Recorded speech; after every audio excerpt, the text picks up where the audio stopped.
Well, hello, Friday. Hello, everyone. Welcome to another Friday, another lawn care live stream. My name is Ron Henry, and I'm here to help answer your lawn care questions. If you're new to the channel, new to the live stream, first of all, welcome. The way this works, super simple.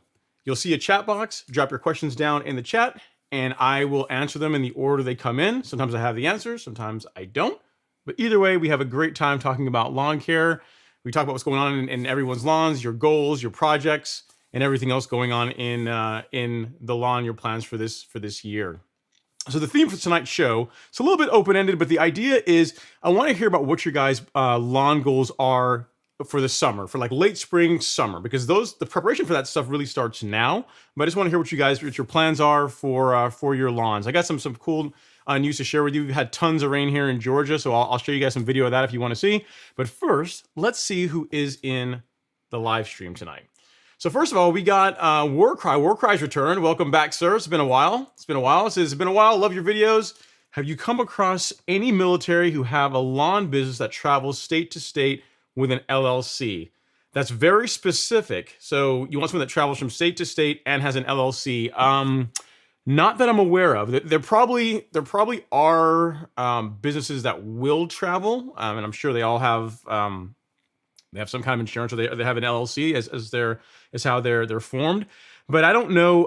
Are you looking for someone that's just going to do like project work, or is someone that literally will drive state to state? 'Cause I mean, I've never been asked that question before. I would imagine for very specific type work, and obviously there's enough money involved in it, someone will travel for that. But I'm not aware of any lawn care services that just as a general rule will drive from state to state doing things. You know what I mean? It seems like it would be more of a project type thing. But yeah, fill me in with some more details around what you're looking for, and I can see if I can help out. But off the top of my head, I don't have anyone. Can't think of anyone that would fit that bill. All right, next up we got Gunny Grasshopper in the house. Gunny's saying, "Hey Ron and everyone, crazy weather here in Georgia. I miss Cali, ready for spring." The weather has been crazy, man. You're not kidding. It's been all kinds of rain the past, I think, all day yesterday and pretty much all day today. It's rained. Actually, no, later this afternoon it stopped for a little while, but it's rained a ton yesterday, rained a ton today. It's been raining so much. I can actually show you guys what the back lawn looked like. I actually took a video of it this morning, so if I can get this to load. And you guys can see, this was the back lawn this morning. You can see it's still wet outside, and it rained so much that I ended up with like, a little lake out there. Now that's already gone. It's already drained away pretty nicely, but it shows you how much water we've had in the past 48 hours. And the thing is, it hasn't really been that heavy. It's just been consistent. Like it's just kept going and going and going and going and going. It just hasn't let up. And we've gotten more water on the ground than can drain away, and that's the result. So you guys can see what my lawn looks like. I don't know though, man. I would still take Georgia over Cali. I mean, yeah, we get the rain sometimes, but taxes are better. There's a lot of reasons to like Georgia. Lots of reasons to like Georgia. Glad to see you in the live stream, sir. If you have any questions, drop them in the chat, and I will work to them. All right, next up we have Warcry. It's a good one here. He says, how has the fertilizer plant explosion in North Carolina affected your prices in Georgia, if any? It's too soon to say, Warcry. I don't know which brands of fertilizer that particular facility was manufacturing. From what I understand, as of yesterday, the place was still burning. Like they cleared out I think it was like a 6-mile radius around it, and have been letting it burn. Like they send the firefighters in for a little while, and then they get them out.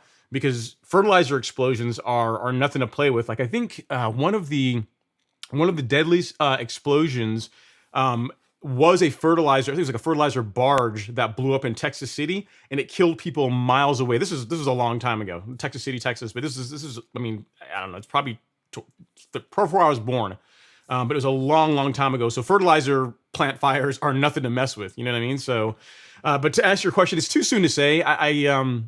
I imagine that any manufacturers that use that facility by summertime, by spring, summer, they're gonna, their prices will reflect that. But overall, the price of fertilizer, at least for the first part of this year, is going to be higher, guys. So, I always tell you, if you have gotten your soil test done and you know what kind of fertilizer you want to run in your lawn, get it now. If you can get it now, because the price is not going to be cheaper as time goes by. Again, we have them. We have the Humic Max and a couple of the Yard Mastery First, the starter, and the Stress Blend at the Golf Course Lawn Store.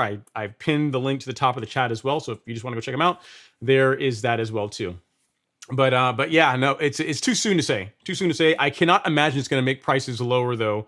Warcry. So imagine things are going to cost more. We'll just see just hopefully the fertilizer that you use isn't affected by it. I did reach out to the folks at Miramichi Green, and none of the products that we saw at the Golf Course Lawn Store are affected by that. So good to go, which is great news. All right, we got Robert Rainey in the house. Says good evening. What's going on, Robert? Hopefully you are doing well, sir. Hopefully the lawn is coming along well, and you're getting ready for that spring green up. On a positive note, guys, I finished a piece of content like literally an hour before the show. Finished editing it. Been working on it for a while, but finally finished editing it just before the show. So tomorrow morning, you're going to get to see the first piece of content for season 7 of the Golf Course Lawn channel. So definitely check that out. It should be fun. It's going to be on the topic of pre-emergent, about keeping weeds out of your lawn, but it's fun. I took some liberties with it, had some fun with it, played with it a little bit. So if you guys want a good laugh and just have something interesting and fun to watch, definitely check that out. So it's going to go live tomorrow morning, probably around 7 a.m. is what I think I have it scheduled for. So definitely check that out. All right, next up we have Brick Rehab in the house. It says, hello, Ron. Waiting for the snow to melt in Texas so I can mow elbow cough. Okay, so here's the thing, Brick Rehab. I'm confused because I get email from people in Texas. Now, granted, I know Texas is a huge state, but I think as far as, San Antonio is much further north than Houston, and people in San Antonio are talking about, there's obviously no snow on the ground, and they're talking about having to mow. There's one viewer that sent me pictures of his lawn, and he has a little bit of green in it. So I guess you're way up north. You're probably way on the northern side of Texas, or you just happen to draw the short straw, and like cold weather just hovers over your home. But I don't know. It's not. I've gotten pictures from people in Texas of their lawns, and there's definitely not snow there. So I'm not sure. You must be really far up north. But hopefully it melts soon. Hopefully you can get out there and start working the lawn soon, and it'll be fun. All right, next up we have Timothy Wolf in the house. He says, happy Friday, everyone. What's going on, Timothy? Hopefully you're doing well, sir. Thanks for coming to hang out in the live stream. And then next, we have Josh Bronco. He says, Ron, happy Friday. Thanks for the advice on the weed. Pretty sure you were right on the fescue of some sort.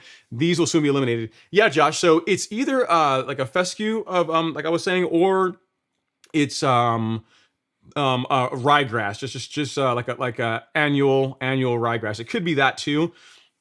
Either way, really for ryegrass, you're going to want to use, I guess Certainty can work. Revolver is probably one of the better products. I think I already told you that in email. Revolver's like the Cadillac product to use for that. It's just expensive. So if you want to try out Certainty first, Celsius, like a certain Celsius Certainty combo, that's not going to be as potent as Revolver, but it's also not going to be quite as expensive either. So give it a shot and see how it does. I want to say I'm leaning more towards annual ryegrass. I showed it to a buddy of mine that has a spray business, and he's of the opinion that's what it is too. So he honestly said you can either spray it out or give it some time, and when temps get higher, it's gonna die off too. So there is that. So kind of your choice on which way you want to go with that. But yeah, I do remember your email, and glad that you're taking some action on it. Let me know how it works out, how the saga of attacking the weeds goes. All right. Yeah. So Warcry says same thing happens in San Antonio this time last year. So I guess it's a Warcry where you are in San Antonio. You're in San Antonio. You don't have snow there, right? Because again, unless the viewer was like, was pulling one over on me, like they showed me their lawn. It wasn't obviously green, but they were showing little signs of life coming through in the lawn. So if you're in San Antonio, inquiring minds want to know, is there snow in San Antonio right now? So so let us know.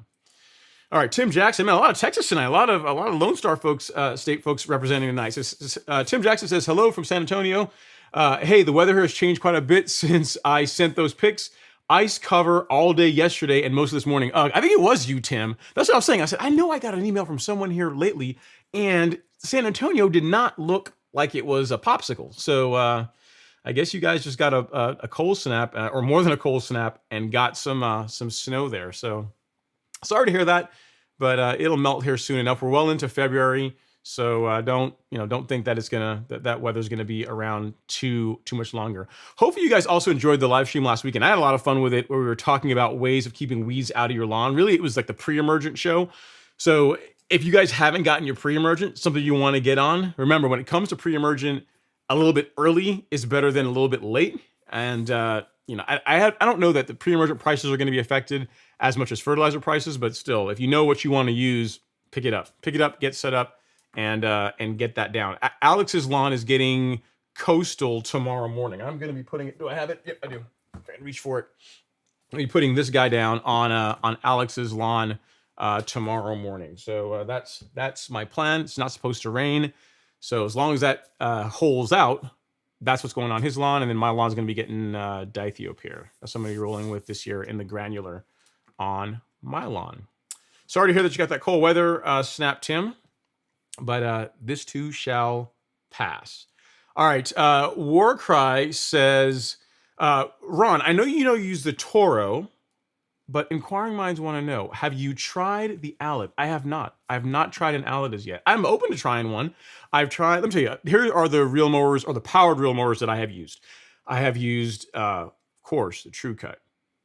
We gotta recognize that. That's the OG. So the True Cut, the Toro Greensmaster, the Swordman. I'm trying to think if there's anything else. I think that's it, guys. I think those are the ones that I have that are at the top of my mind. Oh, no, that's not true.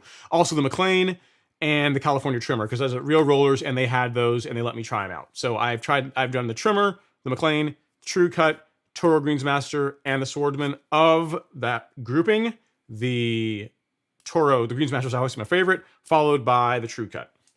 So there you go. And the Allet, I'd like to try it out. I mean, I've heard that the Allet is it's similar to Swordman, but I guess better built, slightly better construction, and it has the same interchangeable cartridge system. I'd like to try one out, because the thing with Swordman, I don't believe Swordman makes commercial mowers.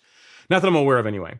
Whereas Allet does. They make the consumer stuff, like the Kensingtons, the ones that you see in a lot of people in the YouTube videos are using, but they also make some monsters, man. They make some mowers that are, 5-digit mowers, $12,000, $13,000, $14,000 mowers. I want to say Pete from GCI has one. I think I saw a video of him getting one from a couple years back of one of their commercial mowers. So if you want to check one out, check out Pete's channel. I'm pretty sure he has one of those, or he did at one point. But I've not tried one personally myself, so I cannot speak to them. Sure, they cut great though.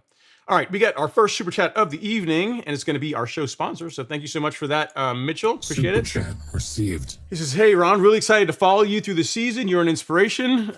I really appreciate that. It's really kind of you. My son, 5 years old, and I will be really working in the yard hard this spring with the products from your store. Thank you so much. I really, really do appreciate that, Mitchell. It's cool that you and your son are going to get together in the lawn and work on it together. Here's the thing, a little word of advice. And this is just me going back from when I was younger and my dad used to drag me in the lawn. If he does not seem excited now, let him do it. He may not be super excited now, but the roots or the seeds you plant now, one day he will turn into you. Because when I was 5 and five to 12 years old, when I had to do a lot of mowing, my dad would make us do it on the weekends.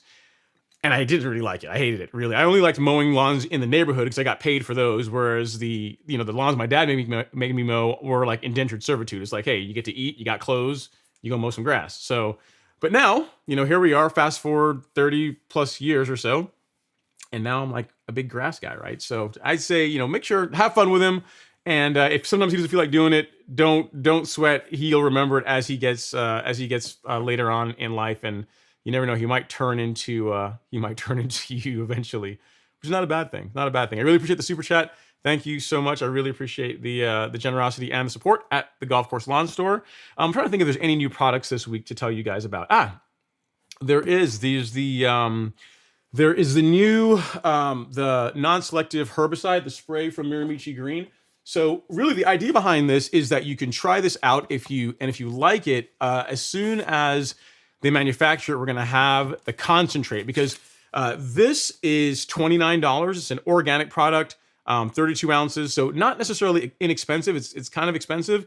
product works really, really well. It's very effective against weeds, kills them very quickly. It is non-selective, meaning that if you spray this on your grass, it will kill it. It will knock it back.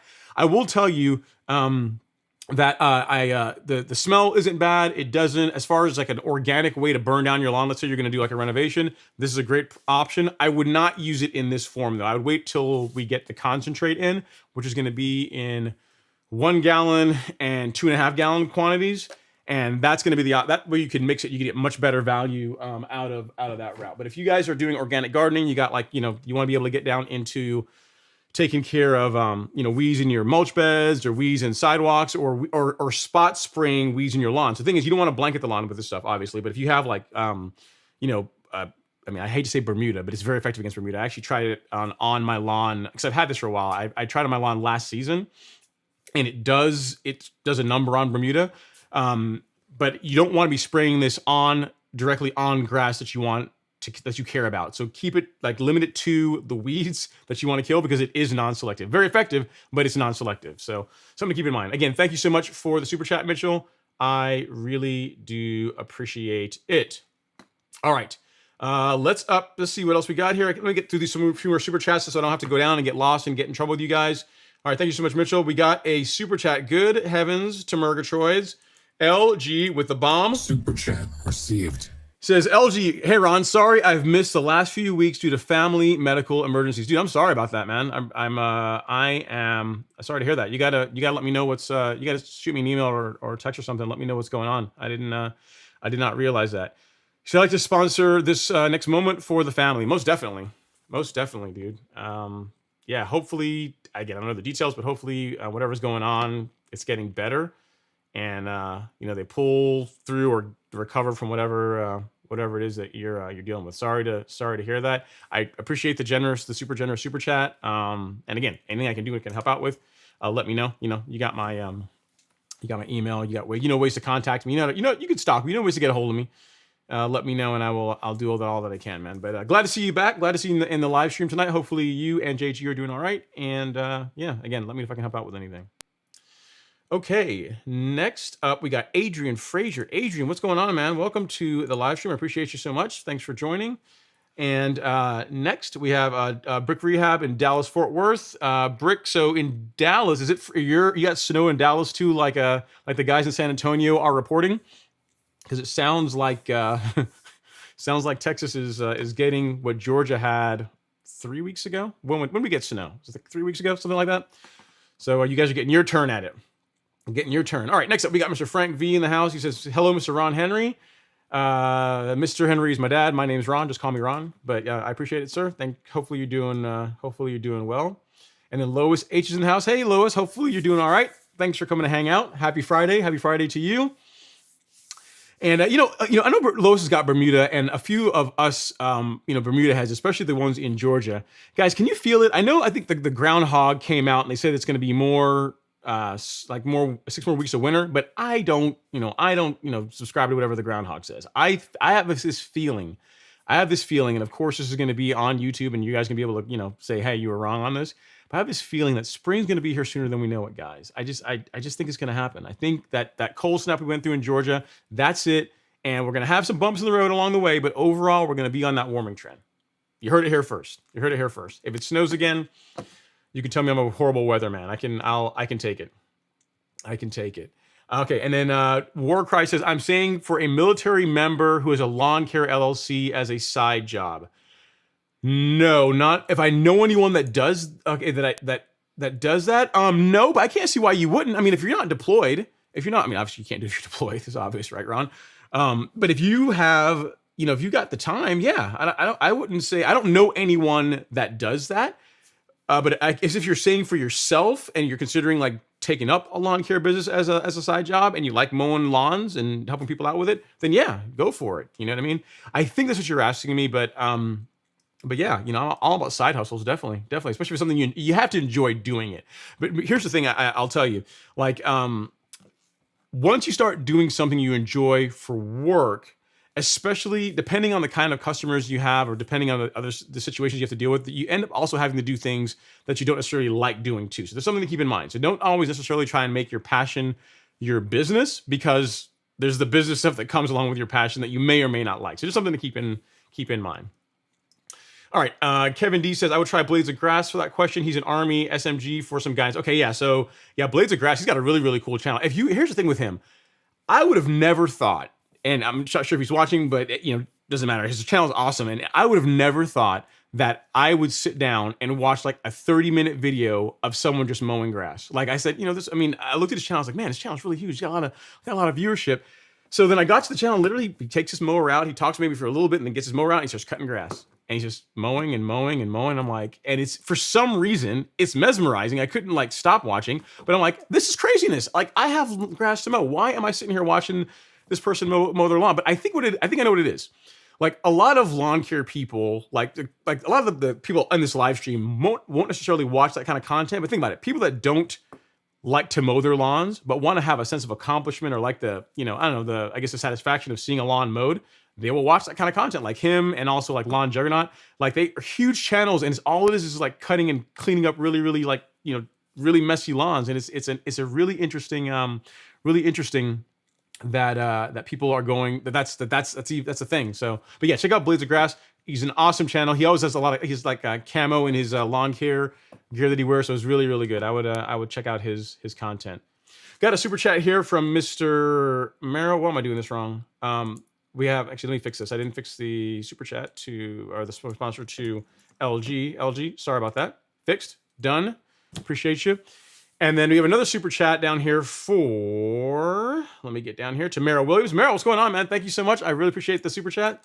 Thanks for the support. Super chat received. He says, happy Friday, Ron, and everyone. Ron, can you share what is the best insecticide in your opinion? Maybe Acelepryn G or Dialox? Thanks. I have direct experience with Acelepryn G and love it. Love this stuff. So here's my history or background on insecticides, or at least on granulars that are designed to prevent issues like armyworms, grubs, that kind of thing. So prior to Acelepryn, I used Caravan G, which again is an excellent product, also from Syngenta. I used that for 3 or 4 years until this past year. I decided to try out Acelepryn. I had to make a piece of content for Syngenta, and I said, you know what? Let me try this out. Let me see how well this insecticide works, and I loved it. I mean, the more I dug into it, the more I really thought it was a great product. The thing about Acelepryn that's really nice, the active ingredient in it is chlorantraniliprole. I used to have nightmares trying to remember how to say that properly and preparing to make that video, so it's actually seared in my memory now. But yeah, it's the active ingredient in it is a very good one in the sense that it won't kill pollinators, earthworms, it won't kill the bugs and insects that you care about that we want to keep, but it's very, very effective against the lawn destroying type of insect. So a good example. Last year in March, whenever I applied Acelepryn to my lawn, I applied Acelepryn G to my lawn in mid-March. And that was the only insecticide application on my lawn last year. Whenever armyworms were eating up everyone else's lawn, so like they were destroying lawns in the neighborhood, my lawn didn't have any issues, neither did Alex's lawn. And that was a single application of Acelepryn G in March. So I'm a huge fan of the product. I've never used Dialox to know how well it works. But yeah, Acelepryn, I can absolutely give my my stamp of approval. It's a great product. Again, like anything else, they're not inexpensive. Like anything else, right in life, the better it is, the more it's going to cost. But as far as something you can apply once on your lawn and not have to worry about, any lawn destroying insects for the entire year, that is what I would go with. And because since you asked, Merrill, I don't know if you already have it, but if not, I will put a link in the description or in the chat for you for Acelepryn.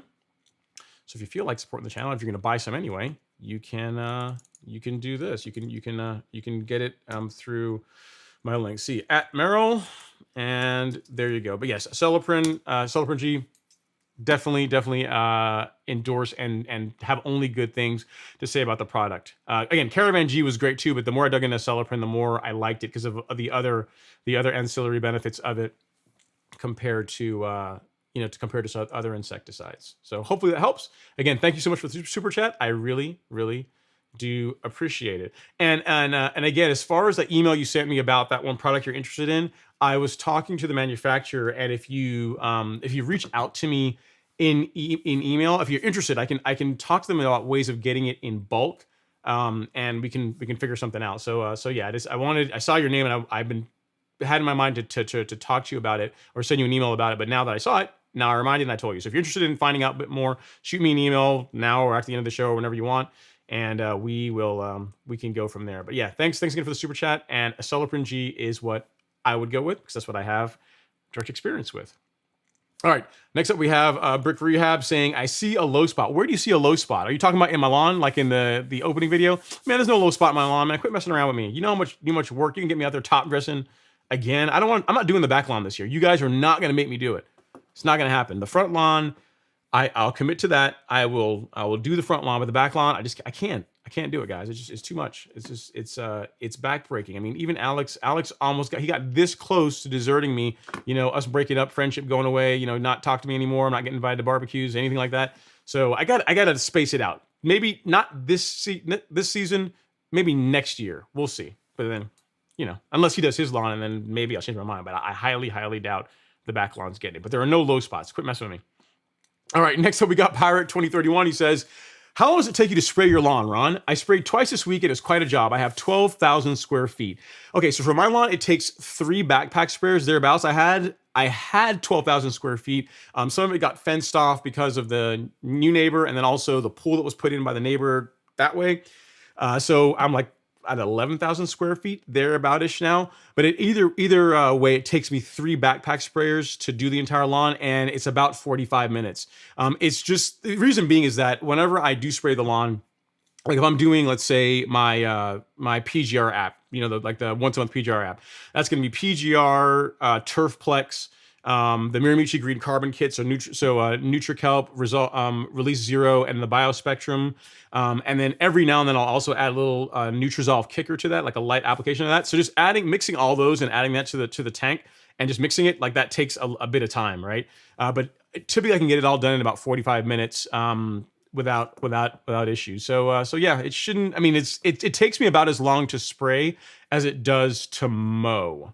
Thereabouts, not because of walking time, but because I've got to go through and like refill the sprayer. Like if I had a big enough sprayer, like a 12-gallon tank, which would be crazy heavy, but if I had that, it would probably be 20 minutes, 25, maybe I say 25 minutes I imagine is what it would take. But like having to come back and like drop my glove, remember where I was, and fill the sprayer again, all that kind of stuff just takes time. So, but yeah. It is quite a job, but you get more used to it as you do it more and more. So it's not too bad. And if you're following the Golf Course Lawn, the Golf Course Lawn Academy program, you're going to be doing it twice a month. You're going to be doing your Turfplex the beginning of the month, and then the middle of the month you're going to be doing another application of your liquid fert. So it's going to be out there twice a month, but you get in good shape, and the lawn looks awesome for it. So there you go. All right, Kevin D. Jones says, hey, Ron, I chose you over the Olympics opening ceremony. I appreciate that, man. I mean, it is the summer. It's not summer. It is the Winter Olympics.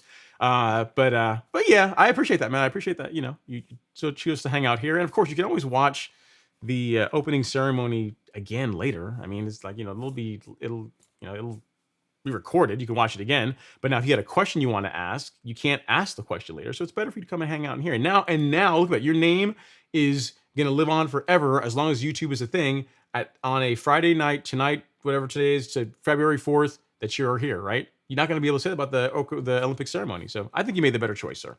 I think you did.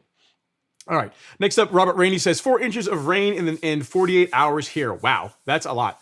That's crazy, Robert. So I would like to get more rain tomorrow, but like after, like it was from noon onwards, because tomorrow morning I want to get up early and get the pre-emergent down in the lawn, get Alex's lawn done and get my lawn done, and then it can rain all at once because I need rain. Free watering in. Can't beat it, right? Can't beat it.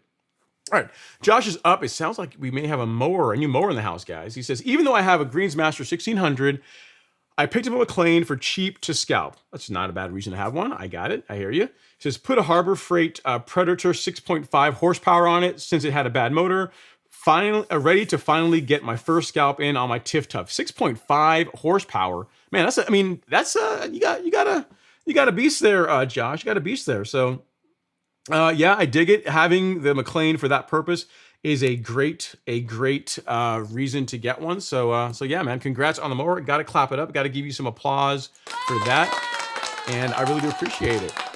So guys, we are only 30 minutes in. I know we're only 30 minutes in, but if you guys wouldn't mind, if you could find it in your hearts to touch that like button ever so gently.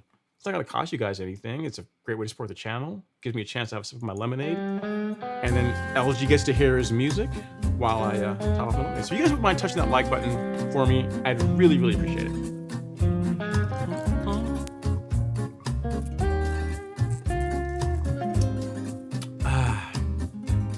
Nom nom. Great stuff. Love lemonade. But congrats again, Josh. It's you are going to like it, and that's a great reason to have like another mower. So you don't have to use your nice, your nice mower, your GM for that kind of thing. All right, next up we have Gunny Grasshopper in the house. He says, I started working my plan this week by applying pre-emergent application. Too soon? No, I don't think so, Gunny. I don't think so. With pre-emergent, it's better to do it a bit soon than late. Late is bad when it comes to pre-emergent. Because again, the way it's in the name, right?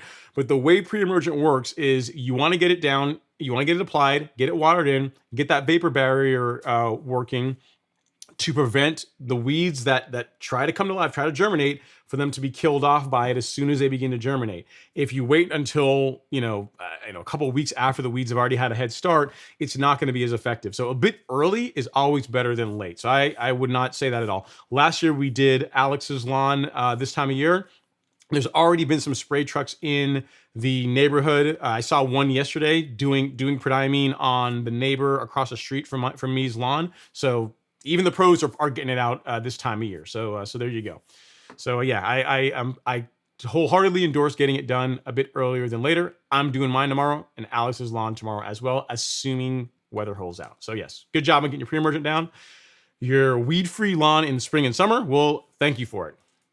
Okay, so we're going to turn our first goal of the night. So we got one from Parker's Aquatics. He says, my goal is to cut as low and much as possible and spread the Bermuda evenly over the yard. Sure, so that's a good goal, Parker. So I would say this, make it your goal to mow as regularly as possible, because the thing with mowing low, and I mean, low is relative. Everyone's idea of low is different.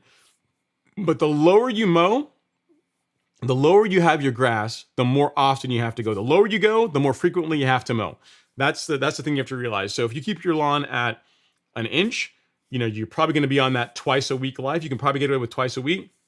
Once you get down into the 3/4 of an inch or below 3/4 of an inch, especially when you get into summer heat, you can easily get on every day type life. You can get on that every other day program. So, it does sound cool to mow super low, and the turf does look awesome when it's mowed short. Like the opening video you guys saw, like the opening for the live stream, that's the lawn at 1/2 inch. So it looks awesome, but it's a lot of work. Like during the summer, it's literally every day worth of mowing. And to be completely fair, while the lawn looks great at 1/2 inch, I feel like it does better at 3/4 of an inch. In the summer, it looked a little bit better. And overall, just consistency over the season, it looked better at 3/4 of an inch. So if you want a height, or you want my opinion on a height of cut to aim for, again, assuming you're real mowing, 3/4 of an inch, 0.75 is the right height to go for, to where real mowing doesn't mess up your life, but yet you still have a lawn that dominates. So great goal.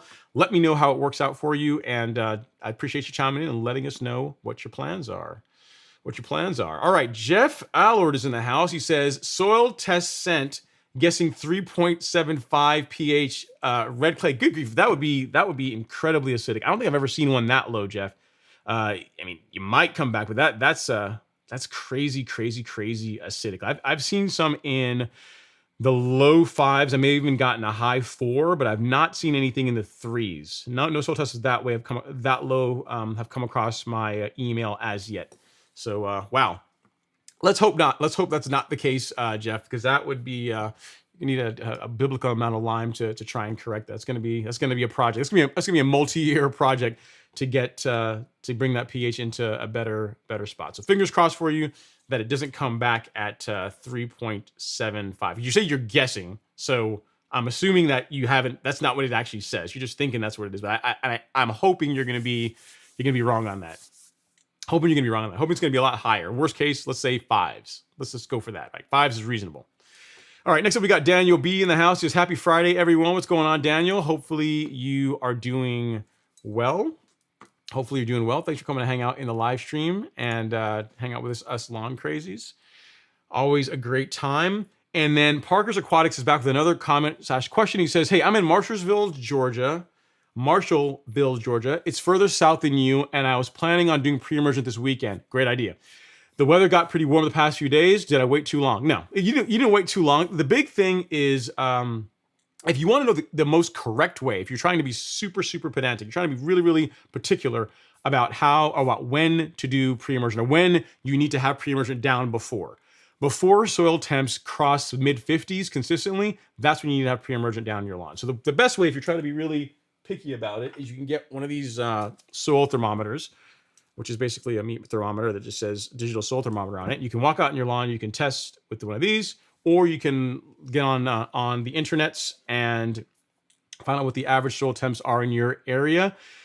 That as a gauge, but no, you didn't. You didn't wait too long. I mean, it's not the soil temps. Even though you have had some warm weather, soil temps are not consistently in the 50s where you are in Georgia as yet. So get your pre-emergent down this weekend. It's a great time to do it. I'm going to be doing it this weekend, weather permitting, and that's gonna put you in a really, really good spot. I would get it down now. I mean, there's no reason to wait till March, because again, guys, if you wait too long, you're gonna have situations where some weeds are gonna get past it, and you're gonna be looking at your lawn in April, May, and you're gonna see crabgrass and other stuff in the lawn. And you'll be like, what in the Hades is happening?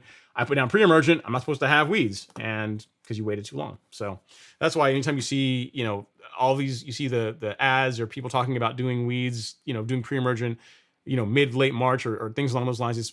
Some parts of the country you can probably get away with that. Like if you were way up north, I guess, down along Montana, South Dakota, Washington State, upper New York, you probably could get away with waiting till March. But if you're in the Southeast United States, Texas, like those areas, you want to err on the side of earlier than later, because the pre-emergent coupled with your mowing practices, so mowing regularly and getting a nice dense stand of turf is going to do a lot to keep weeds out of your lawn. So the pre-emergent is going to make it difficult for them to germinate, and then mowing regularly and getting a thick, dense lawn is gonna do a lot for making it more difficult for weeds to get a foothold in the lawn. So it's a two-prong approach, but pre-emergent is definitely the foundation for having a weed-free lawn.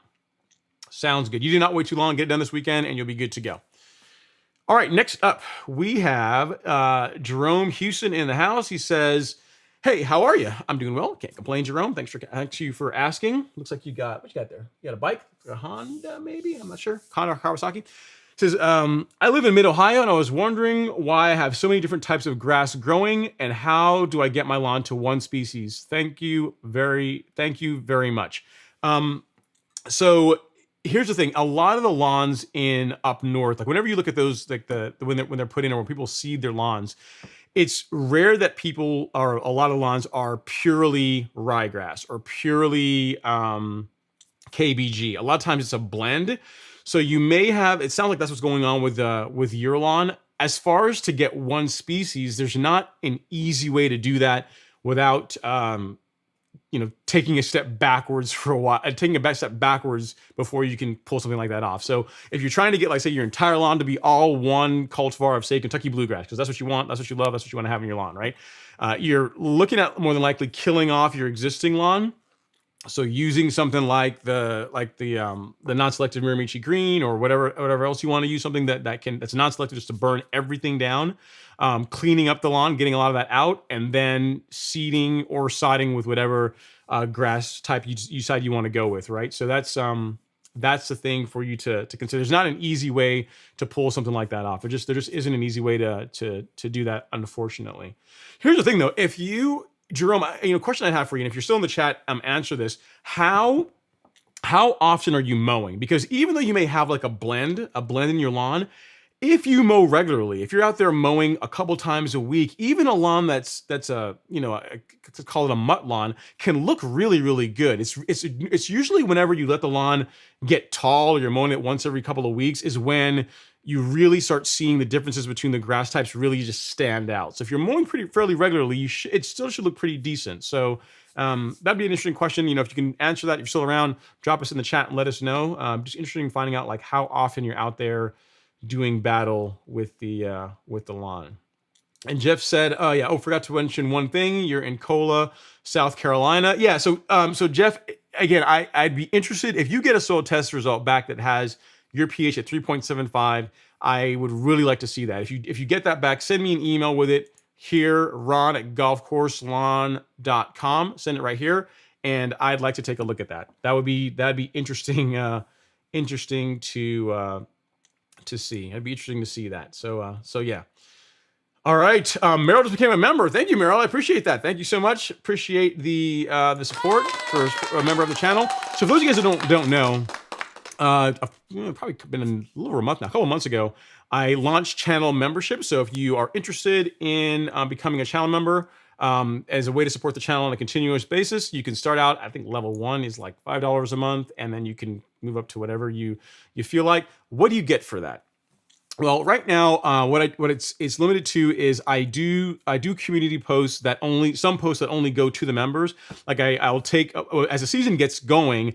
My plan is to produce some really nice pictures. I've got some pretty decent camera gear, so I'm going to produce some really nice pictures and put like the high resolution versions up in a Google Drive that people that are channel members can get access to. So if that's something you're interested in, you can do that. And I'm going to think of other ways to add even more value as we go throughout the season, to help you guys, feel like, and I know you're doing it because you want to support the channel, but I also want to make sure you guys are getting something out of it. Some behind the scenes stuff that you get to see that other people do not get to see. Like the channel members know what like the studio looks like from the angle that none of you guys ever really get to see it from, because I've taken a picture and shown them that.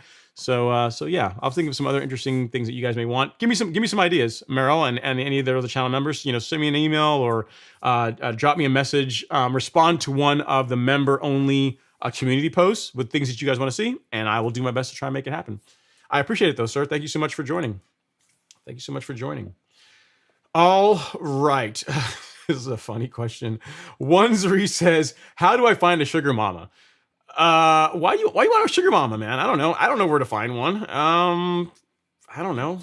Be incredibly good looking, and I don't know. You're asking the wrong guy. I don't know where to find one. If you find out, let me know. I don't know where sugar mamas. Maybe there's like Sugar Mamas R Us. There's a place you can get them, but I don't know. It's a funny question, but I can't help you out on that one, man. I do not know the answer to that. I don't know the answer to that one. All right. Tim Jackson is going back and forth. It says, Warcry, "I'm retired CSM and started before I retired. I have since sold the business." So he used to have lawn care business. Very cool. Yep. And then LG says, "I'd not is." I'm not sure what. Oh, okay. I'd like to. Yeah. No, don't worry about it. I can. People, a lot of times when you guys are typing, I realize that sometimes autocorrect gets you and whatnot. So it's not. Yeah. Whatever. No biggie. All right, next up we got Ragman has a question. He says, "Hey, Ron, how do you feel about California restricting the use of gas-operated leaf blowers?" It's California. I mean, here's the thing. Whatever you see in California eventually is going to, more than likely, is going to become a thing in the rest of the country. Now, granted, there are some states that are going to resist it a lot longer than states that are really close. So if you look like on the West Coast, so you got California, Oregon, Washington, like those states. They're not all quite as restrictive as California, but all the West Coast states tend to play from the same sheet of music from the standpoint of reducing emissions, that type of thing. California by far is the most aggressive on that.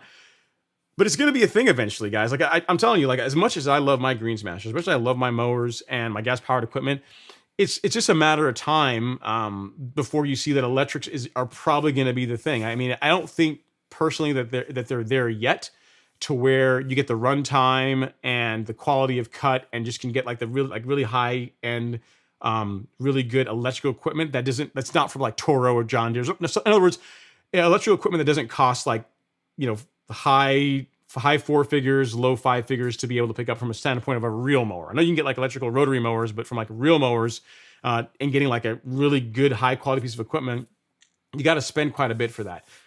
And as far as how I feel about it, it's the way things are going, man. I mean, Tesla is selling a whole lot of cars. That tells you that there's something to be said for this whole electric or e-movement. If they can figure out a way to make the runtime good to where, like a good example where I can go out and I can mow my entire lawn and then some and not have to worry about charging batteries and whatnot, it's not, it's not a bad thing. It's not a bad idea. I mean, electric, there's more torque. It's going to be more consistent. Maintenance is going to be less. I mean, there's a lot of good reasons to do that. And it looks like California is trying to lead the charge, as it were. So there you go. There you go. Those are my thoughts on it. I think it's an eventuality for all of us at some point. At some point, probably, I don't know, within the next 10 years, it'll probably be a thing. All right, and yeah, Kevin, I second that. Kevin says LG prayers for you and whatever's in your path. Definitely, man. We're definitely praying for you, hoping that everything works out for you. So, all right, next up we got Shelby Amos. He says, "What's up, Ron? Thanks for the feedback on my soil tests. The lawn sure needs." The lawn sure needs Jesus and a lot of triple 12. Yeah, I mean, here's the thing. It will bounce back. Those levels will come up sooner than you think, Shelby. And I also appreciate, the shout out and all the love and support you give me, like in the Facebook groups and everything as well. I do see the messages, and when you tag me, a lot of times I just avoid commenting because I don't want to deal with any kind of drama, and I've got like other things to do. Like if I answer one question, especially when it talks about like the topic of like soil tests or whatnot, like some people are very, very religious, very, very passionate about it, and will want to get into an argument, and then before I know it, I've spent like 30 minutes of my time going back and forth with someone that they're never going to change their opinion. They don't really want an understanding. They just want someone to argue with. So don't think I'm ignoring you. I'm just choosing to spend my time as efficiently as I can. I really do appreciate the support though. And the triple 12 is going to fix your lawn or get the soil in a better place sooner than you know it, man. I know it looks kind of rough now, but from your soil test results, from what I remember, your pH is in great shape. So you're gonna get that triple 12 down in March, and I think you're gonna be pleasantly surprised at how the lawn's gonna respond to it. Great stuff. All right, Fairway Bermuda. Daryl's in the house. He says, "What's up, Ron? My summer goals is everything." Yeah, well, just one of your summer goals, or one of your winter goals, sort of, is that video you put out today. So, guys, if you guys want to see how to change a roller on a True Cut, Daryl did a video. He did like the entire thing. Like I set out to do one, and I just wanted to get it done. I didn't actually record it.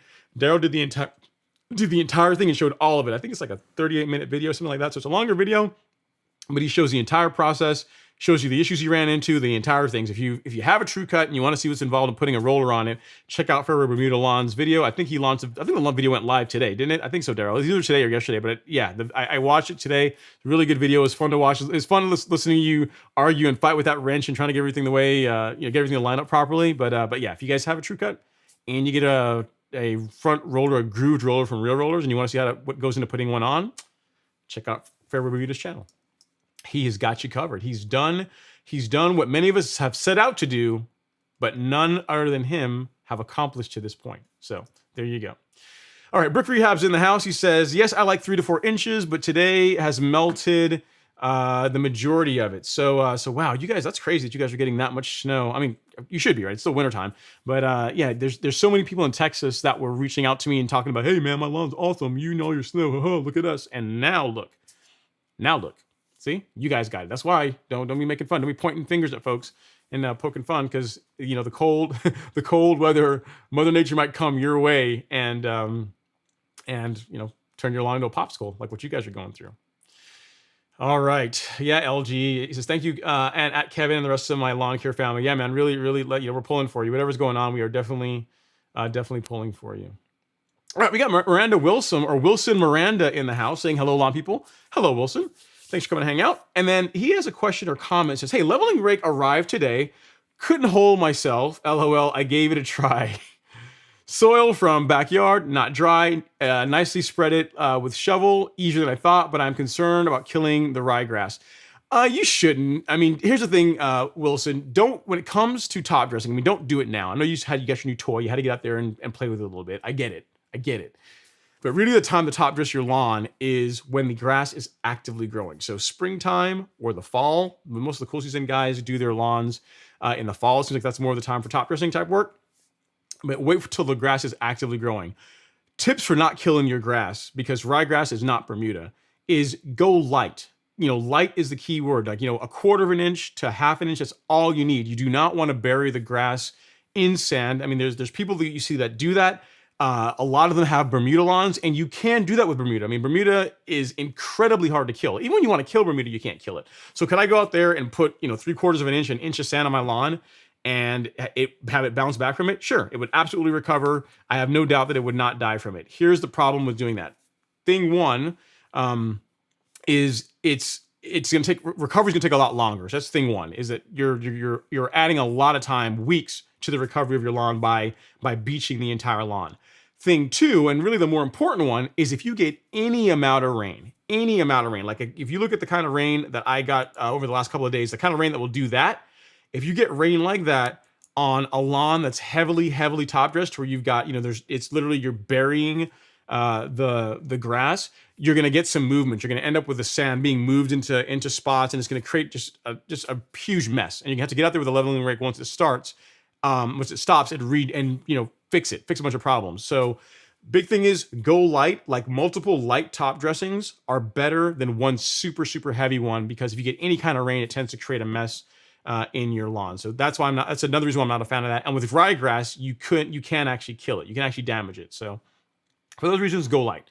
But congrats, man. We're going to clap it up for you. Congrats on the leveling rake, on the new toy.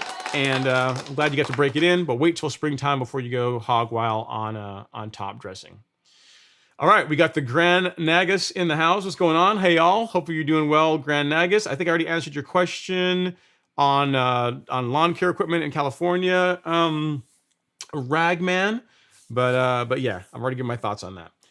Okay, next up we have Josh Bronco. This is a good one. He says, I haven't been able to find an answer to this one online. When using glyphosate on Bermuda in flower beds, if you only target the grass showing, will it kill any of the runners into the grass or nearby distance?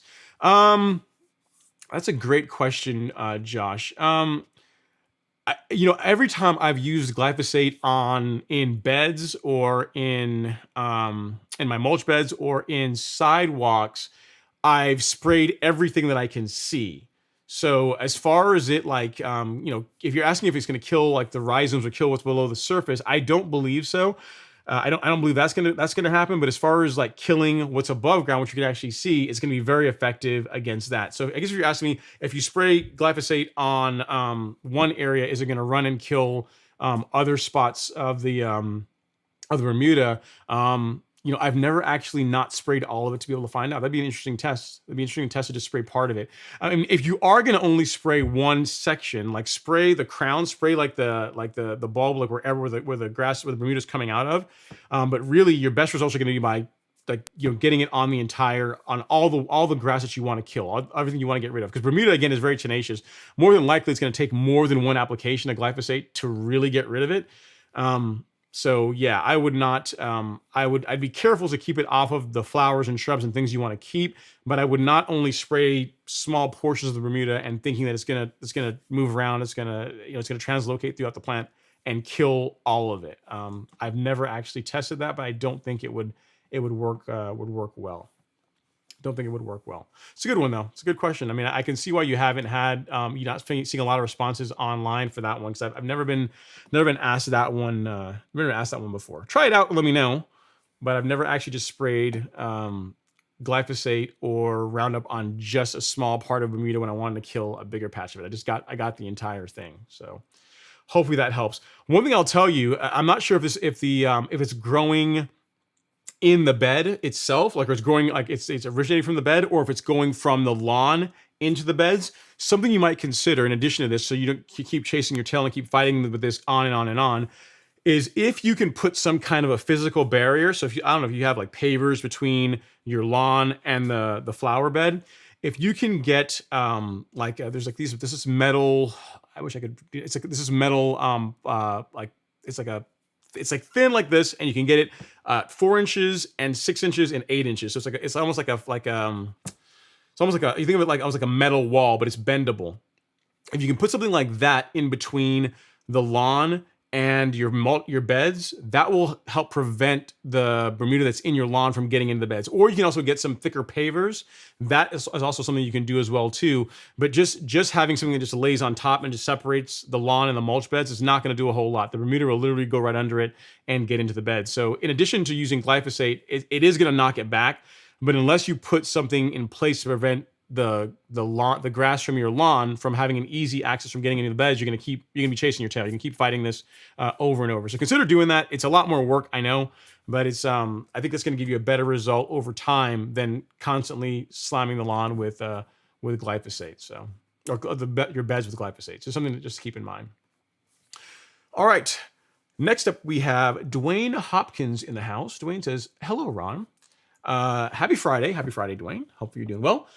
He says, "I did my spring app of liquid prodiamine. I planned on using a rate of 5 grams per 1K.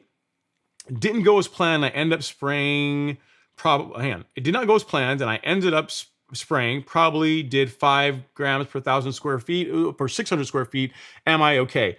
I'm trying to think. I'm trying to do the math on that of grams to ounces. Hang on a second. So you did the liquid. So you said liquid prodiamine. I'm guessing you mean the water dispersible granules, right? The stuff that you've seen me do in my videos. Let me see, grams to ounces. So you said 5 ounces or 5 grams. That is, yes. That's a what kind of grass do you have, Dwayne? If it's Bermuda and you're using the water dispersible granules, it's actually fairly low for 1,000 square feet.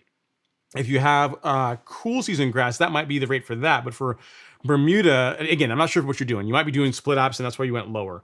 But if you're going max rate of prodiamine in at least the 65 water dispersible granules, so I got one here. You're talking about this one.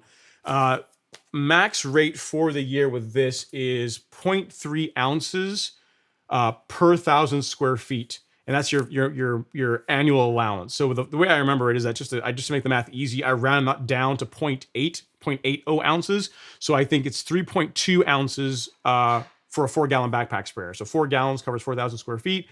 And so I take the max rate, 0.80, multiply that by 4. If you did 0.17 and you did that over, let's say, so we'll call it 500 square feet, right? So you put it down at double the rate, you're only at 0.35. 0.35-ish. So you're still well below max rate for the year. Again, assuming you did this on Bermuda, and I believe you have Bermuda. I'm almost certain you told me that you have a Bermuda lawn. So yeah, I think you're fine. Again, assuming you have a Bermuda lawn, I think you're going to be okay. But here's how we prevent this from being a problem going forward. And I actually cover this in the video that you're going to see tomorrow morning, or I mentioned it anyway. But I have a video on backpack sprayer calibration. That's really important when it comes to getting good results with applying liquid products. Not only prodiamine, but also fertilizers or anything that's liquid that's going on your lawn. You really want to make sure your sprayer is calibrated. Now, what do I mean by that? What does sprayer calibration really mean? It sounds super complicated, really isn't. What it means is you knowing how much time. In our case, I like to use a rate of 1 gallon of product or product mix over 1,000 square feet. So a gallon of water mixed with whatever I happen to be applying, and that going over 1,000 square feet. So when you're calibrating the sprayer, what you're doing is you're timing, you're figuring out how long it takes your particular sprayer to output 1 gallon of water. So a good example, if memory serves me, with the flow zone at the high rate, and the Yard Mastery sprayer is it's slightly different to this, but the flow zone, off the top of my head, I remember this because it's what I used when I was doing the videos for the Golf Course Lawn Academy. It's like 91 seconds for 1 gallon over 1,000 square feet. So what that means is if you run it at the high rate, you got to have some pep in your step, man. You got to be moving to get the product to get a gallon over that type of an area in that period of time. Things to consider too is the spray tip you're using changes. So if you calibrate your sprayer for like a foliar application tip, so like the T-Jet tip, the 110 degree, I call it the misting tip, the very, very fine droplet that's for foliar apps. If you do a calibration for that, it's going to be different than if you're using a tip like this, right? Which is like an air induction tip, the kind that you would use for applying pre-emergent. So I've got a video. Let me actually find it, and I'll just post it in the chat here for you. But like, I've got a video on the subject of backpack sprayer calibration. There's an entire section in the Golf Course Lawn Academy in the lesson on backpack sprayers that talks about this. It talks about why it's important, mainly so you avoid issues like this, right? So you don't over apply, because some things, in this case, you're lucky because it sounds like you went at a lower rate, so your lawn's probably going to be okay. But in some cases, you can you can really do a number on your lawn. So you really want to make sure, take the time to do it. It sounds complicated, but it's really not. And it's just gonna allow you to spray with confidence. You allow you to spray with confidence, which who doesn't want that, right? Who doesn't want to get out there and be able to execute with confidence whenever they're working on their lawn? So this is the calibration video. I think that's it. And so take a look at that, Dwayne, whenever you get a free minute. Doing the mental math, again, given Bermuda, given what the math I just checked here, the calculator of ounces to gram, or ounces to grams, grams to ounces, I believe you're okay, because you were not applying anywhere near max rate. It sounds like, if anything, you put it down at like 0.35 ounces per 1,000 square feet, is what you ended up with, which is not bad. You're still well within safe limits by doing that. But look at that video once you get done with this on calibrating your sprayer, so you get a better result next time. Great question. Thanks for that. I appreciate it. Your lawn's going to be just fine, but you dodged a bullet on this one. Think about it. Had you been using something like Celsius, or like any kind of like post-emergent herbicides, like say, let's pick something that's more nasty, like Dismiss and Speed Zone, like that combination. If you were doing something like that on your lawn and you went, like at double rate, you're gonna give your lawn a big ouchie. Like literally, you're gonna do that, and your grass is gonna be like, "Aye!" Literally, that's what it's gonna be like. So double rate on, or double your intended rate on prodiamine, because you were also on the lower end, worked out okay. But if you're using like a post-emergent herbicide, especially some of the stronger stuff, it would have caused some serious issues. So right now, if there's nothing else going on, you already got the prodiamine down, get the sprayer, put some water in it, get the timer on your phone, and go through and just, work out a good sprayer calibration. It's not that hard to do. And it's going to make your life a lot easier as far as avoiding these kinds of problems going forward. So great question. Appreciate the comment. And you dodged a bullet, so no need to worry. Got a super chat here. Let me run down here and grab it real quick from Mr. Josh Bronco. Appreciate you, Josh. Super chat received. I'm more curious how far the kill will go if the grass is a foot in.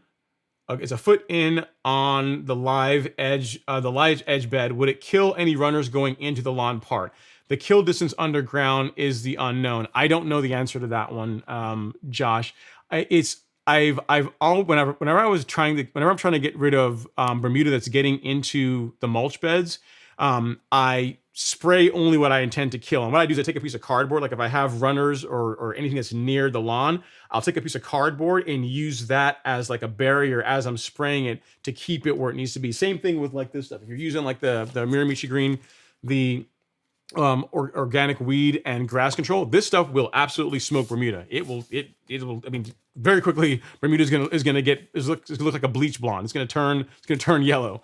But the same thing, if you use this stuff, make sure you put a barrier between what you want to kill and what you don't want to kill. So because if you get this stuff on your lawn, it is gonna knock it back. It's gonna give it a big ouchie.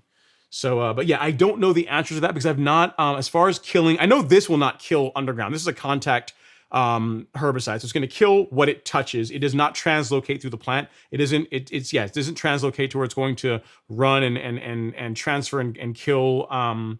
It's not going to move throughout the plant. In other words, it's going to kill what you put it on and nothing else. So that's an advantage to that. I believe glyphosate works the same way, but definitely the organic pest control, I know that's how that works. So hopefully that helps answer your question. If not, drop a question in the chat or follow up, and I will do my best to come back to it. We'll do my best. Now the hard part, where was I? Guys, we are at the top of the hour. You know what that means? Top of the hour means intermission music. And my plea for any of you guys that are in the live stream that have just joined, first of all, welcome. Thanks for coming into the show. But if you guys wouldn't mind touching that like button ever so gently, it's a free way for you to support the channel. Does a lot for the algorithm for as far as getting more people to come in and hang out with all us lawn crazies. And it doesn't cost you anything.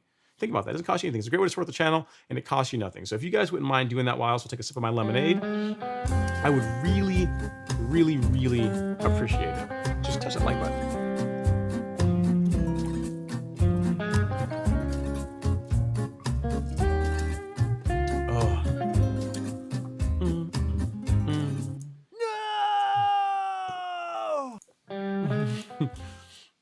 All right. I am back, and before I get on to the next question, which is going to be from Brick Rehab, I have not forgotten you. Let me get down here and get a super chat real quick here from Fairway Bermuda Lawn. Thank you so much, Fairway. Thanks for that. Super chat received. It says prayers going out to the LG family. Thanks so much for the support, Fairway. I really do appreciate it. And yeah, I concur. Yeah, hopefully whatever it is on the mend, right? On the way to recovery. All right, Brick Rehab is here. He says, yeah, where that water ponds up, it kind of looks like it needs a little top dressing. Okay, so here's the thing. It would need a lot of top dressing because the even though my lawn looks really flat, looks like super smooth, and it's like completely flat, and it is smooth. It is smooth, but it is not completely level like a sports field. And what you find, that area where the water is, I can actually show you guys here, where that water pools, that is a natural area of where all the water in the lawn runs to. And if you see the left side of the screen, if you look there really closely, that's what drains from the lawn into the swale area. So I really can't build that area. I mean, I could take a ton of sand and build that up, but then I'm just moving the problem somewhere else. You see what I'm saying? I'm just moving the problem to another location. So it's, if anything, I could probably take a little bit out to make it drain maybe a little bit faster, but that area really can't be built up because by design, the water has to have somewhere to go, and that is the channel into the swale to get water out of the lawn. So that's just a thing. I mean, when you have like 2 days of rain nonstop, there you go. That's what you have. That's what you have, right? All right, next up we have M. Teskey. One says, yeah, sometimes you got to hire things out. I've come to realize I can't handle the whole lawn solo. Yeah, it depends on how big your lawn is. It makes sense to hire out or get help. Like top dressing, that's something, unless you're doing a small area, like if I'm doing just my front lawn, I can do that by myself. But a bigger area, especially if you want to do a quality job, you're going to need help with, man. I mean, like you think about top dressing, you've got to load a wheelbarrow. Let's say you don't have any equipment. You'll have to load a wheelbarrow, wheel it out there, dump it. And if you do it where you just do that for all morning and you set up piles in the lawn, then you got to get out there with a shovel and move it around, or your leveling rake if you're doing it hardcore, and just level and do your entire lawn. It's a lot of work. So having just one person to help you out can make a huge difference in how hard or how successful you are with a lawn project, depending on how big your lawn is and depending on what the project is. So yeah, I am a fan of enlisting friendship and buddies to come help out with those types of things when needed. All right. Next up, we have Daniel. He says, hey, Ron, take a look at the Rasen leveling rake. It seems to be the best one out there. Would be cool seeing a comparison to other leveling rakes to show the differences on the slopes. Yeah, I mean, it does look like a really, really good rake, Daniel. I am with you on that. It looks like a really well-built one. I think Princess Cut Lawn Care did a review where that was one of the rakes that he looked at. The only thing with it, the only negative I can say is cost. It's kind of on the pricey side, right? So from what I understand, they're made in Germany, and they're also made in Germany, which is good because German engineering, they build really good stuff. But then the shipping, getting it over here is like $20 or so. So all in, you're close to like $170, $180 for a leveling rake. I'm sure it's a great rake, but then when you look at some of the rakes from like Standard Golf or like the R&R products one, like the one that I have, which you can get those for like $130, $140, and they are an excellent rake. I mean, it's like a really, really good leveling rake. The value proposition, I guess, is where I have a challenge with. You know what I mean? So it's like, even if I had one, and even if it's the greatest thing since sliced bread, like it's still a leveling rake, right? Like the R&R is a very, very good one.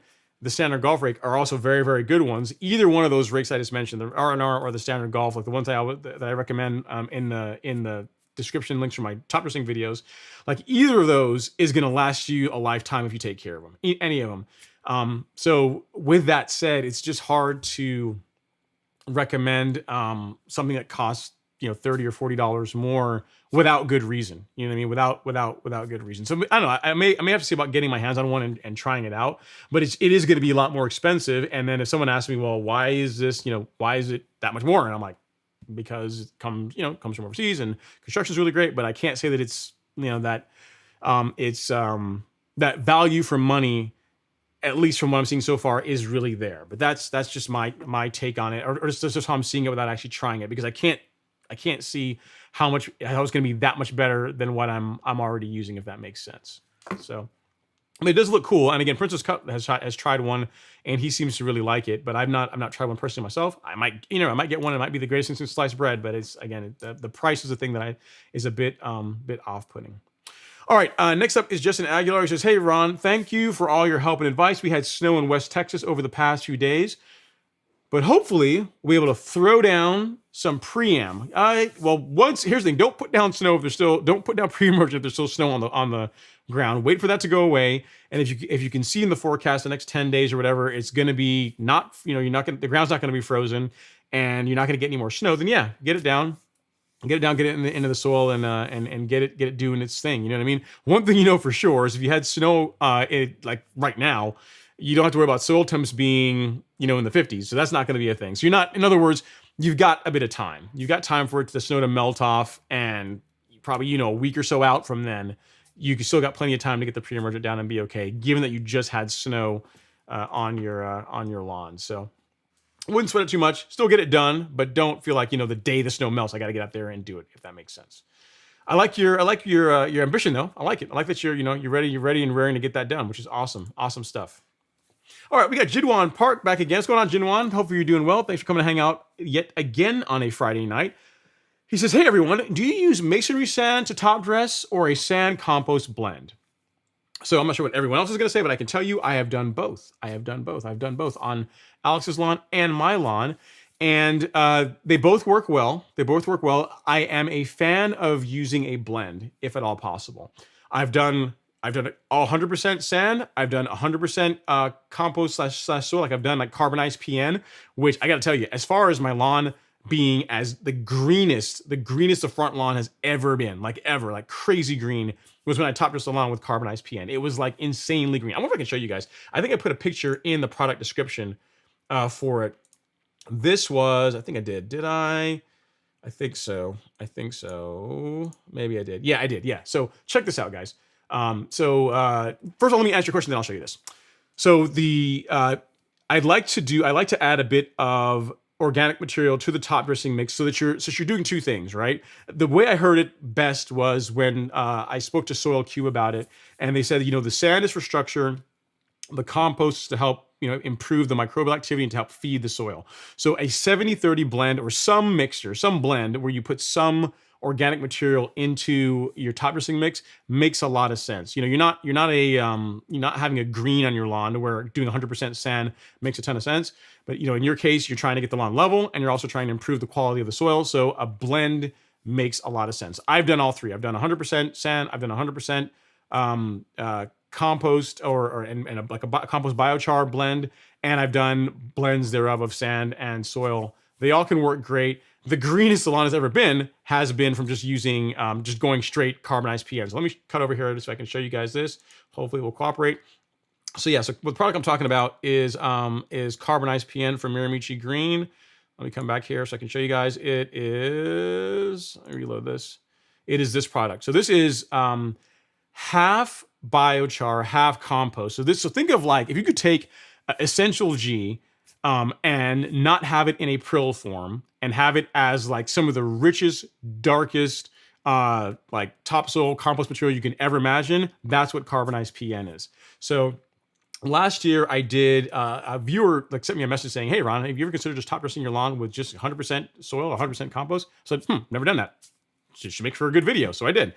And so this shows the entire process that I went to for it. There's your label, like all the get my face off here so you guys can actually see everything.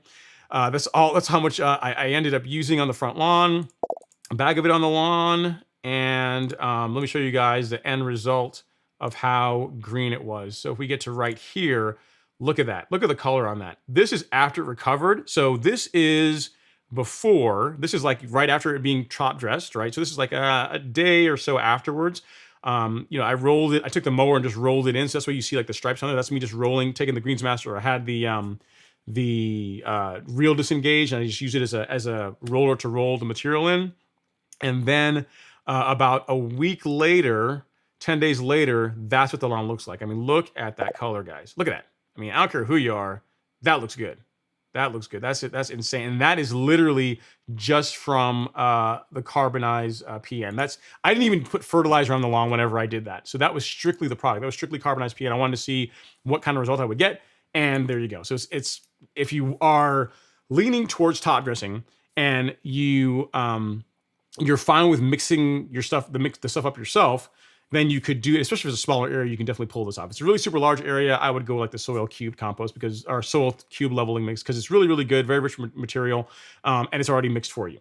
But if you're dealing with a smaller area where you can get out there and you can mix like the carbonized PN with some masonry sand, it's gonna be awesome. It's gonna be great results. Again, you can see that the pictures there of how the lawn looks. And again, that is literally just that. That's just that. I didn't put any fertilizer on between the time that the lawn was top dressed and that picture was taken. So it shows you what kind of results you can get with it.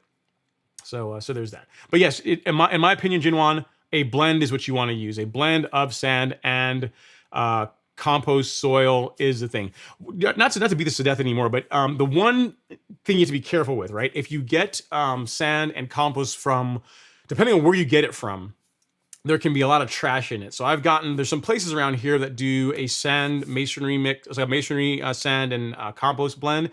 And they use a lot of peanut shells for fillers and that kind of stuff for the organic material. And it just kind of makes a mess, right? Like peanut shells don't break down super quickly.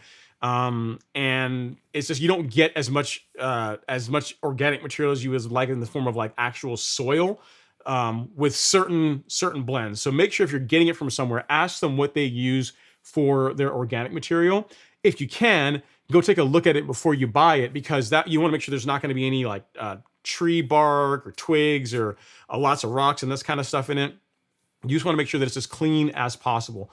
I don't believe you're in Georgia, but the stuff that I really like is, again, if you're going to buy a compost sand mix, the best stuff that I've come across is the stuff from Supersod, their soil cubed product. It's really, really good stuff, super clean, and there's practically no trash. Now, I don't think I still have I don't think I have the image. Yeah, I do. Here, take a look at this. So this is the material, right? So this is the Supersod, the stuff that it shows that I used for top dressing the back lawn, which is 10,000-ish square feet, thereabouts, right? So all of that went over the entire back lawn, and this, hang on, let me shut this off. This is what came out of the back lawn. So over the entire back lawn, right? So like you're talking about almost 10,000 square feet, like that is what I was able to pull out. And I put a dime next to it so you guys can see the size of the stones and pebbles and rocks that came out of it.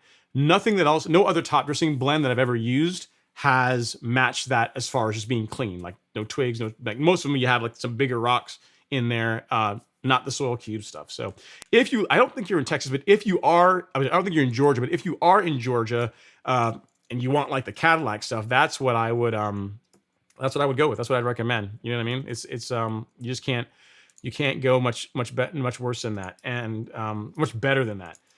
And I think they're still running a special. I should actually remind you guys about this. So for them, they are running a special on top dressing mix. And I think if you order it prior to February 28th, you save $30 off of each bag. So take advantage of that. I mean, the link, I just put it in the chat. If you guys are in Georgia, South Carolina, Tennessee, Alabama, they deliver to those places. Make sure you use my link and you'll save $30 off of each one up until February 28th. So something to keep in mind, but hopefully that helps answer your question, Jinwan. I know I kind of went on for a long time, but it's top dressing, as you can tell, is a subject that I really care quite a bit about. So there you go. Hopefully that helps you answer your question. If not, leave a comment below and I'll try and revisit it. All right, next up we got Justin Aguilar, and says, he says next week. So next week he's going to throw his prodiamine down. That sounds good, man. Makes sense. All right, Archie Amos is in the house. What's going on, Archie? He says, hi, Ron. Lake Wiley, South Carolina, checking in. New to South Carolina and have Bermuda grass. When should I apply pre-emergent? Now would be good. Now or within the next couple of weeks. How about that? So, but prior to, if you can get it down before March, Archie, that's what I would say. I mean, the latest I would wait to get the best possible effectiveness would be the end of this month. Like you could probably wait till the end of the month, but there's really just no reason to get it down now, get it down next week, and you're gonna get the benefits from it. We carry it. If you look at the link that's pinned to the top of the chat, that takes you to the golf course lawn store, and we carry a couple different types of pre-emergents. I can show you here really quick. I'm not sure if you already have it as yet, but if you go here and weed killer and scroll down, you see we've got obviously the organic weed killer, but then as far as pre-emergent, you've got the prodiamine in water dispersible granule form, so a 5-pound jug. You've got prodiamine and diethiopyr. Both of those are available in granular. So if you have a lawn, for lawns that don't have a ton of weeds in them already as yet, so then lawns that are fairly clean, and you have less than 10,000 square feet, granulars are just easy mode, man. It's like they're easier. It's going to take you don't have to mix stuff. You don't have to make any kind of mess. It's just it's less involved with it. They are more expensive per application than using liquids, but they're easier. So you pay for the convenience, right? And then you also, if you have a really small lawn, so 6,000 square feet or less, then you can get away with this one which is like a 5-ounce container of it. This is enough to treat 6,000 square feet of Bermuda. So just go to Golf Course Lawn Store Collections Weed Killer. I'll put that in the chat for you, Archie, assuming you don't already have it. You may already do, but if not, I will do it for you anyway. Check that out, and that will get you all set up. But yeah, being in South Carolina, I would do it now. You know, this weekend. If you had the stuff already, do it this weekend. If not, next weekend, the weekend after that. But sooner than later is what I would aim for. Great question. LG, you love that belly dancing music. You know you're going through a hard time with family, so just for you, I want to put the belly dancing music on it for a little bit while I take a sip of my lemonade and beg and plead for some more thumbs up, guys, some more likes. We have 91 people in here, and there's only 72 likes. What's going on with that? Are you not entertained? Am I not worth a like? Come on, you can do it.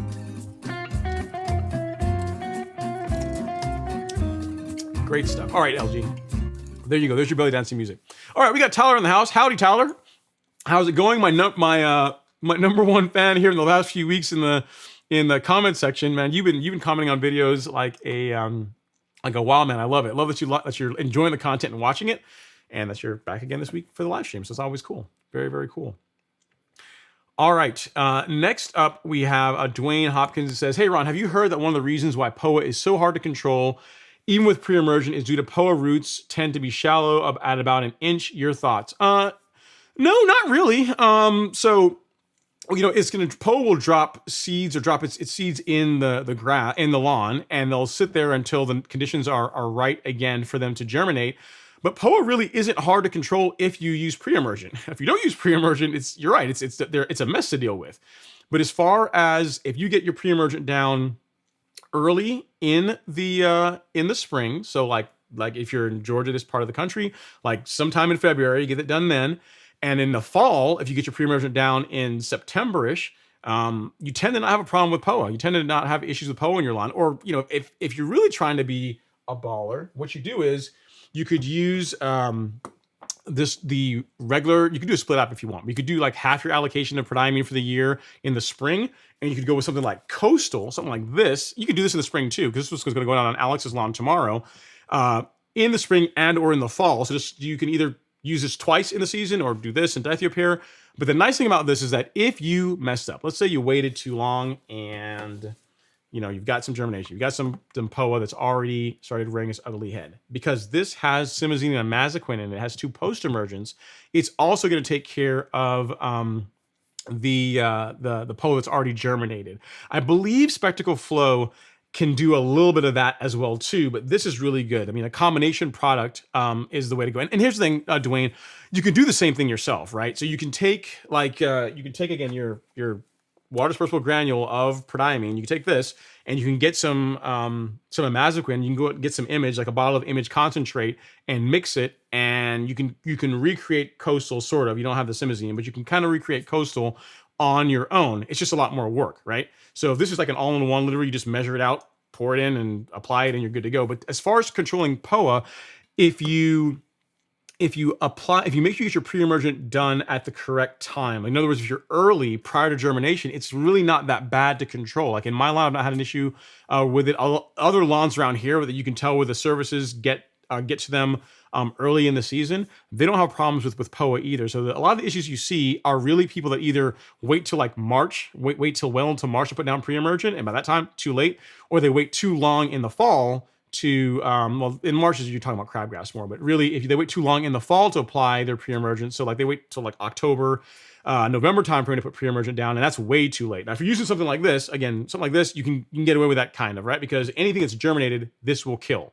But if you're just using straight prodiamine, you got to get it down in like September. That's your best bet for keeping POA out of your lawn. If you do that, you're going to have you're going to find that you're not going to have as much issues with POA than if you don't do that. So hopefully that helps. And yeah, just get it done a little bit earlier, and you should be good to go. And I've already put a link to Coastal in the live stream in the chat. But if you have not seen it, or if anyone wants it, I'll do it again, just because, right? And I think do my own lower the price on this. It was like $148, $150 a bottle, and I think they recently lowered the price. So if you want to pick some up, now's a good time. It's cheaper. Good question, Dwayne. I appreciate it. All right, next up, Jim Carson says red clay is nasty. It is. I agree with you. It is nasty. It's messy to walk in. It's just nasty. It is just nasty stuff. So yeah, I am with you on that one, Jim. All right, Jin One Park says my goal is to apply PGR for the entire season and make a putting green on my backyard. Nice. Okay, when you say putting green in your backyard, what do you mean by putting green? Like a putting green? Like the entire? I guess I should ask first is how big is your back lawn? Jin One, because if you're talking like to have a putting green and to have it look nice, right, to where it actually looks like a putting green, you're talking about mowing it every day. That's what it takes to make it look like a putting green and have it, make it to where it actually rolls nice and looks nice and all this kind of stuff, along with a bunch of other things. You need to roll it and all this kind of stuff. But if you're doing that, yeah, I mean, PGR, from what I understand, they don't actually use most courses. Don't actually use growth regulator on the greens because they mow so often they don't really have to. So if you're when you say you just want like a putting green look, and by putting green you mean you're gonna mow it like just under half an inch, let's say 0.4 or something like that, then yeah, I mean PGR will be definitely helpful for maintaining that kind of height of cut. If you're going much lower than that, you're going to be out there mowing every day, maybe during the summer months twice a day, in the morning and in the evening, if you're really trying to keep it looking nice.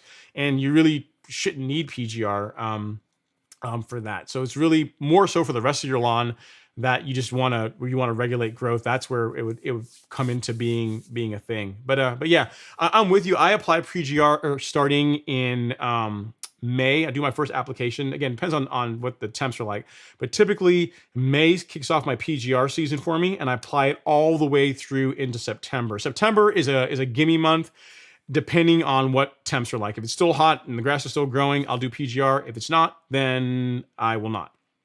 But yeah, I'm a big fan of it. Love plant growth regulator. The stuff that I've used T-Next, but really that is just the generic version of this stuff, which is Primo Max, which is this is like the name brand stuff from Syngenta. So if you want a small amount, which I'm not sure how big your lawn is, this is an option as well too. So hopefully that helps. If you do it, take pictures. We all want to see, man. You got to keep coming to the live stream, and when you get your putting green going on, we want to see it. I want to see it. I don't know if everyone wants to see it, but I want to see it. So send me pictures. You probably have my email address, but this is it right here, ron@golfcourselawn.com. Send pictures of the putting green once it is up and running. Want to see it. All right. Next thing is Alan C. Okay, it's problem. Uh-oh, here we go. This is getting, you got to love yellow comments that start this way. Problem. My new neighbors won't talk to me. What did you do, Alan? What did you do? Says they caught me spreading granular pre-emergent at 8 p.m. the other night. Full PPE gear. Yay for that. Yay for the PPE. But right before free reign. Am I weird or is this socially acceptable? I don't think you're weird. I have been known to, put down carbon, put down my granular carbon essential G when rain was about to start. Like I've been out there in the rain. There's actually a video, if you dig around online, you actually can find a video of me doing said thing. So no, I don't think you're crazy. But then again, you're not. Here's the thing, Alan. This is a safe space. This is a safe space. As far as us being around people that understand you, that get, the lawn craziness, the lawn disease that you have, we're going to be very, very understanding. I don't think getting your pre-emergent down, especially doing it on your lawn, it's right before rain's going to happen. If you want to do that, what's the big deal? I don't see why your neighbors are, why they won't talk to you. I mean, granted, with the full PPE, the full getup, you probably look like you were, getting ready to go to space or something. Because I mean, if you got the full gear on and goggles and gloves and boots, I mean, it's I'm sure it's quite a scene at 8 o'clock at night. But no, you're not weird. You're not weird, man. It's commitment. It's commitment. It's commitment at a level that even I have yet to demonstrate. But I am not going to say you're weird. I'm not going to say you're weird. You're just committed, man. You want to get it done, and you want it. I mean, it's free reign. Think about it. You are doing by you doing that. Think about it. You didn't have to run irrigation. So as far as like being more eco-friendly, you getting out there at 8 p.m., getting your pre-emergent down, knowing that it was going to rain, you didn't have to run irrigation, so you save water. You're not, it's just tons of reasons. It's only pluses on this. Your neighbors will understand. They will come around. Once they see how your lawn looks, they're going to start asking you for tips, and you will be vindicated, sir. Fair enough. All right, Brick Rehab is like, who you calling crazy? Yeah, I mean, no, you're not crazy. You're not crazy at all. All right, next up, Jim Carson says, can you revisit the fungicide for lawn fungus? And what does fungus look like?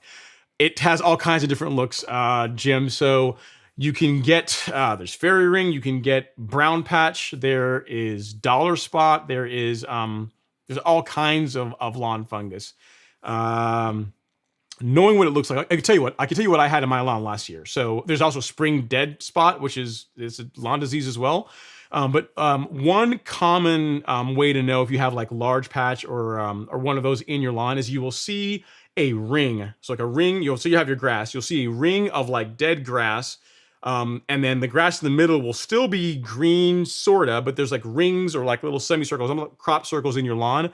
That's a sign of lawn fungus. So large patch is what I think I had last spring that I dealt with, and I can actually, if you want to see the video of it, if you want to see what lawn fungus can look like, the video that I did on Acelepryn, I actually showed you guys what I was dealing with in my lawn. In there, you can actually see what lawn fungus looks like. Here we go. Boom, right here. Copy, got the link, and this is for Jim, Mr. Jim out in California, lawn fungus video. Yep. So in here, you can see the problem, all about Acelepryn, like everything you want to know and didn't want to know about Acelepryn, like a full feature video on Acelepryn, and then the results after I applied it. So that's a great video to give you an idea of what lawn fungus can look like. That's just one type, though. There's all kinds. There's red thread. There's lawn fungus, lawn problems you can have in your lawn where if there's excessive moisture, excessive water, the tips of the grass can turn reddish. Like that's lawn fungus as well. That one I don't necessarily really always recommend applying fungicide for. Really, if you can figure out if you reduce watering and do like a light fertilizer app, a lot of times the grass will just grow through it. Dollar spot in Bermuda, same kind of thing. You can treat it with propiconazole, but it's one of those cases where a light fertilizer app, and in most cases Bermuda doesn't really typically require propiconazole, or not in cases that I've seen, to really recover from that. If the nutrient levels in your lawn are correct, dollar spot's going to have a hard time wrecking a Bermuda lawn, right? So hopefully that helps. Check out that video. You get to see a couple examples in that video of lawn fungus. If you have something you're concerned about, send me an email here at ron@golfcourselawn.com. I'll take a look at it and let you know what I think it is. If I don't know off the top of my head, I will pass it on to the fine folks at Syngenta. I got some contacts there, and they know all about lawn fungus, right? So I'll show them, and they will be able to tell me, Ron, this is that, and this is what you should do to take care of it. So if you need some help, send me an email, ron@golfcourselawn.com, and I will do my best to help you get your lawn fungus free. All right, next up we have Michael Pedroza says, hey Ron, what options do I have for treating and preventing POA, annua, travalis, and turf-type tall fescue? Great question. I am not a cool season expert. I don't know if tenacity will do that. I don't know if tenacity will take care of POA. Let me just do a quick search here and see what will target POA in cool season grass. I don't know if tenacity, I'm sure there is something that will do it. I don't know if tenacity is one of the ones that will. Let's see here really quick. I don't believe so. I don't hear about it being yeah, it says here bent grass, Poannua, zoysia, and Bermuda are sensitive to tenacity. So tenacity should do it. Tenacity should do the trick according to the instructions, Michael. So If you want something that you can apply in your turf type top fescue, tenacity is labeled to target POA, to give POA a hard time. So there you go. Easy question. Thanks for that one. And again, we do carry that in the golf course lawn store. We don't carry it under the actual brand name tenacity because that's a lot more expensive. But if you look here, if you go to golf course lawn, if you just go to the store, I'll show you how to get there. So you show up here, you go to weed killers, redid the menu system. I'm quite proud of that. And then if you scroll down and you get to here, Mesotrione, Meso 4SC Select, this is tenacity on a budget. Same active ingredient, same result, same product, just costs you less. So if you decide you want to go that route, we got you covered. Hopefully that helps. Great, good question. All right. Next up, we got Kelby Ruiz. Kelby's in the house. He says, "Hey Ron, can you show me the liquid fert that is all micros?" Yes, I don't have Nutrizolve here, but I've got it on the golf course lawn store, so I can show you that, Kelby. So there's a couple of fertilizers that are that have micronutrients, but the one that I think you're talking about is Nutrizolve, Kelby. So you would just go to the golf course lawn store and scrolled over to lawn fertilizer. And Nutrizolve should be on here. Let me see. Yep, right here. So first, third row, first column, Nutrizolve, the C Extra. This has everything. It's got iron, zinc, molybdenum, copper, boron. It's got everything. It's the full stack. So we've got this in stock now at the golf course lawn store. This is what I tend to do with this, Kelby, is my normal fertilizer, my normal liquid fertilizer stack is Nutrizolve. I use Nutrizolve with the carbon kit. That's what I normally use. Every other application, so like at the beginning of the month, I will do one app where I put like 3 ounces. So I go like half of the low rate of Nutrizolve in with that to give it a little bit of kicker, to give my lawn some additional micros. The middle of the month application, I don't do that. So I just do straight Turfplex on that. But Nutrizolve is a great product. It's a good filler. So in cases where you've got soil that's very got really high pH, really alkaline, where in those cases a lot of micronutrients aren't readily available for uptake from the soil, using something like Nutrizolve is a great option, right? You just spray your micros on the grass, and it takes it in via foliar, and you still get the benefits of it. Where in cases where soil uptake is not as easy depending on what your soil conditions are. But yeah, Nutrizolve is the one that I think you're referring to. We got it in stock at the golf course lawn store. Pick some up. And if you have any other questions, let me know. It's great stuff. So I used it last year with really, really good success. I use it with, if you're mixing it with Turfplex, which is this, I can show you here. If you're mixing it with Turfplex, right, and you're using it with this at 6 ounces per thousand, so you're putting the Turfplex down at 6 ounces per thousand, the label for Nutrizolve will tell you to apply the Nutrizolve at 6 ounces per thousand. Don't do that. It's too. I mean, you can, but you're just wasting product. So if you're mixing it with Turfplex, back the rate down to halfway. So you use like 3 ounces of Nutrizolve with 6 ounces of Turfplex, and then you're good to go. All right. If you're doing it by itself, then yes, use full rate. But if you're mixing it with something else, half rate will get you a good result, and it'll make it go a little longer. So there you go. All right, new mower alert. I like it. What's going on? What's the new mower alert? It says Shelby Ammo says just picking up a Peachtree Legacy 30-inch reel mower on Sunday. I emailed you pics. Have you ever seen one before? Basically, a beefed up California trimmer. I have not seen one of those. I wonder if can I get it? Can I get an email here real quick? Can I find it? I don't know if I can do this live. Demo gods, stay with me. I'm not sure I can see. There we go, Shelby. No, there we go. Oh, found it. Can I get this up on the chat? I think I can. Yep, I think so. Cool. Yeah, I've not seen one of those. I've never even heard of one of those before, Shelby. So you guys want to see Shelby's new mower? You want to see his new toy? So it is right here. This is it. So I can zoom in on that. Look at that. That's clean. So it's a beefed up California. It's big. It's 30 inch with the cut. That looks solid, sir. I like it. You gotta let us know how it cuts. Looks clean, blue. I've never, not seen one of those before. That's nice. That's nice. Did we clap it up yet for that? I don't know. Have we not clapped it up? If not, either way, we're about to do it again. It's gonna happen again. It's gotta. Sorry. Awesome, man. Let us know how it does. That's a tank. That's a tank. Some serious hardware you got there, man. So yeah, let us know how it goes. I've never heard of that particular mower before. So yeah, learn something new every day. Thank you for sharing the pictures. All right, Lois H is here. She says she agrees with me. She says, I agree that warm weather will be here soon. I saw the first dandelion with a yellow flower 3 days ago. Weekend plans.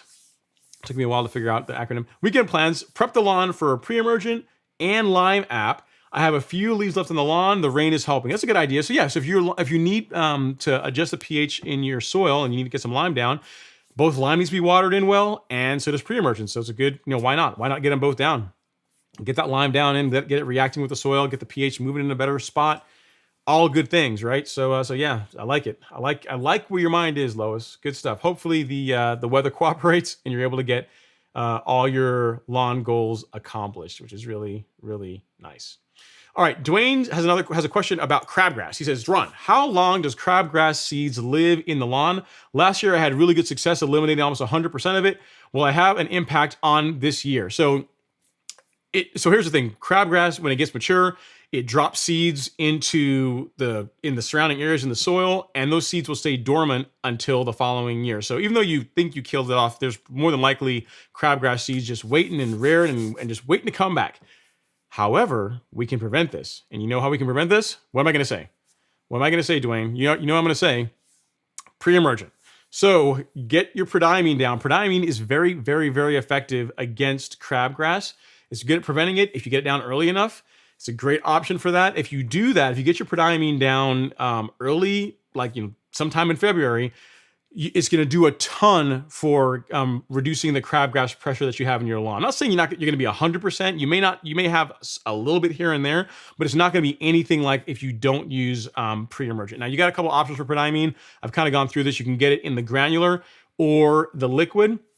Another option, if you really want, is to use a product called dithiopyr. It's another pre-emergent, also available in the granular. Let me show you here really quick and cut over. So in the weed killer section on the golf course lawn store, so you've got prodiamine, great pre-emergent, also got dithiopyr, also great pre-emergent. The one advantage dithiopyr has over prodiamine is for weeds like crabgrass, it has a little bit of reach back action, meaning that for baby crabgrass, so say you mess up and there's already some crabgrass germinating, it's already kind of like starting to live its best life, trying to wreck your summer plans, this can still reach back and kill young crabgrass. Not mature crabgrass, young crabgrass. It's got to be very small crabgrass. So this will both prevent it and can also kill young crabgrass. So if I say prodiamine, but in your case, Dwayne, since you've had issues in the past, you've experienced problems last year with crabgrass, dithiopyr might be a better option for you. Just to give you that little extra in case. I mean, you shouldn't have anything germinating yet. It's not really warm enough, but in case of that, it's going to have a little bit of reach back to kill any small young crabgrass that comes through. So that would be my thing. Use a pre-emergent. Prodiamine or dithiopyr will work well because you're primarily concerned about crabgrass. Again, either of them are going to work well, but dithiopyr has, particularly for crabgrass, has an advantage over prodiamine in that regard. So it's a few bucks more, but given what you've been through this past season, probably worth the extra $5 or $6 to go that route versus prodiamine. So hopefully that helps. But yes, if you don't put pre-emergent down, the crabgrass is going to come back. If you don't put it down, it's absolutely going to come back. I can guarantee you that. Okay, next up, Jeremy Espinoza says, hey Ron, why are you going to use dithiopyr instead of prodiamine or coastal? So here's the thing. Coastal is prodiamine. So the active ingredient in coastal for pre-emergent is prodiamine. So that's why you can tell because it's yellow. It's yellow in nature. Prodiamine is yellow. Both the granular and the water dispersible granules are yellow. The reason why I'm switching to dithiopyr is because I used coastal in the fall.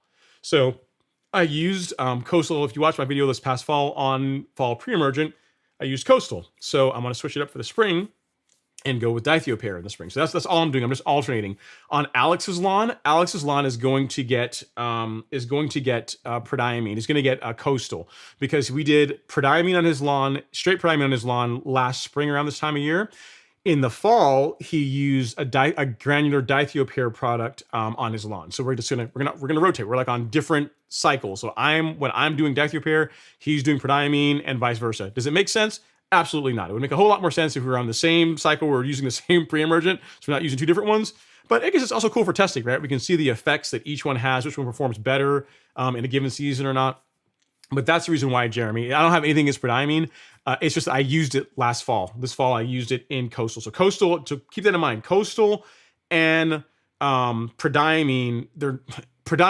Coastal contains prodiamine. It contains prodiamine, but it also contains two post-emergent, simazine and imazaquin. That's what makes it special, is that you get like your pre-emergent and some post-emergent all in one package that works. It works incredibly well. I don't have any weeds in my lawn. It works really, really well. But yeah, the reason why I'm switching to diethyropair is because I did prodiamine in the fall. So hopefully that helps.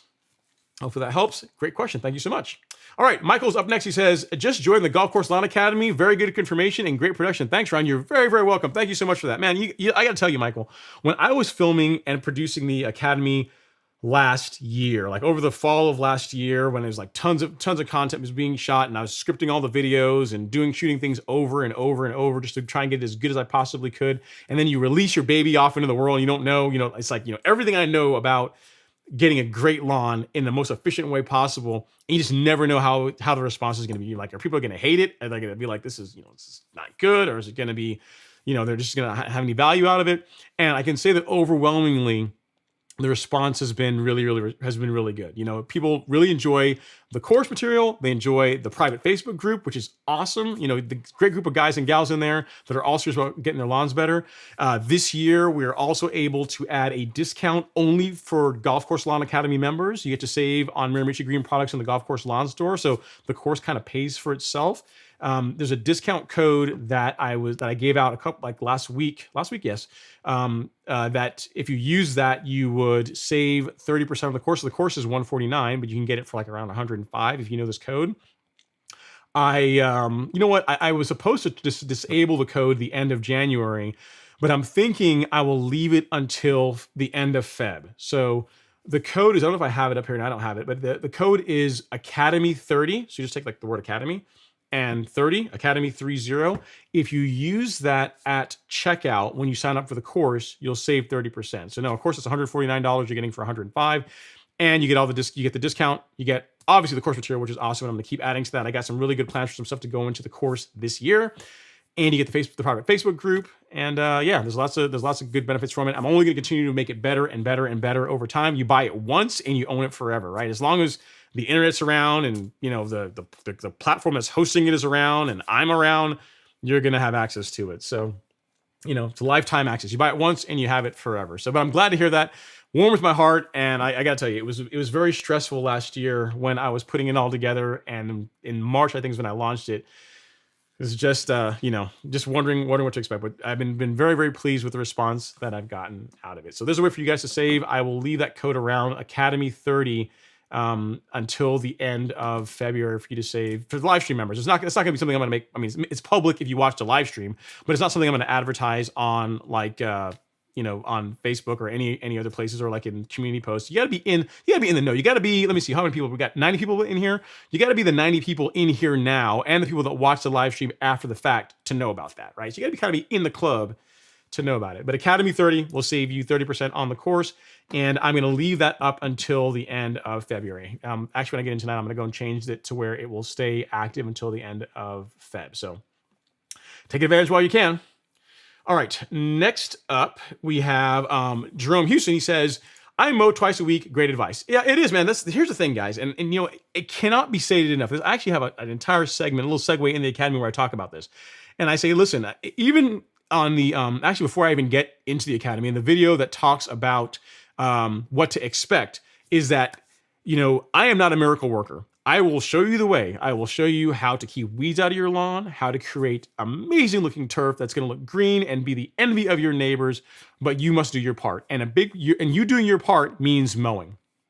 And regular mowing is a huge part of having an amazing looking lawn. And I always say, if I could bottle mowing, I'd be the richest guy out there in lawn care, right?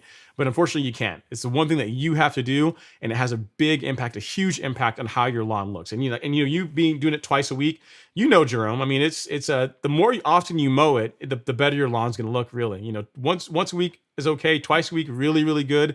If you can get to the point where you can do it 3 times a week is you're on baller status. The lawn's gonna look really good. You're gonna be hard to compete with if a lawn is being mowed 3 times a week. All things being equal, right? Making sure your equipment's sharp and you're taking care of it, and the nutrient levels in the soil are good. it's look incredible with 3 times a week if you have the time to do that. But yeah, I'm glad that you concur with the twice per week mowing. All right, next up we got DW Davis in Illinois. Says it's single digits in Southern Illinois. That sounds horrible. So I got my mower service and got them back yesterday. I feel like I did my homework early. Good, that's good. Well, you got them good. You beat the rush, which is also really good. It says ready to mow often as per your instruction. That's the thing, DW. And again, just to kind of to go on this, the carbon kit, the Golf Force Lawn carbon kit, amazing suite of products, will truly help your lawn, will help get you more out of any fertilizer you apply to your lawn. Essential G, same thing. Great product, will help improve the quality of your soil. Like all those things will help you get great looking grass or healthy soil to produce great grass. The appearance of the grass, like how it looks to everybody else, that's going to come from mowing, and the more you mow, the better it's going to look. So it sounds like you did it right. You said you got your mower, so more than one plural mowers service. I like that, and you're good to go. So as long as you put that machinery to work, you're going to be in great shape this season. So good job. All right.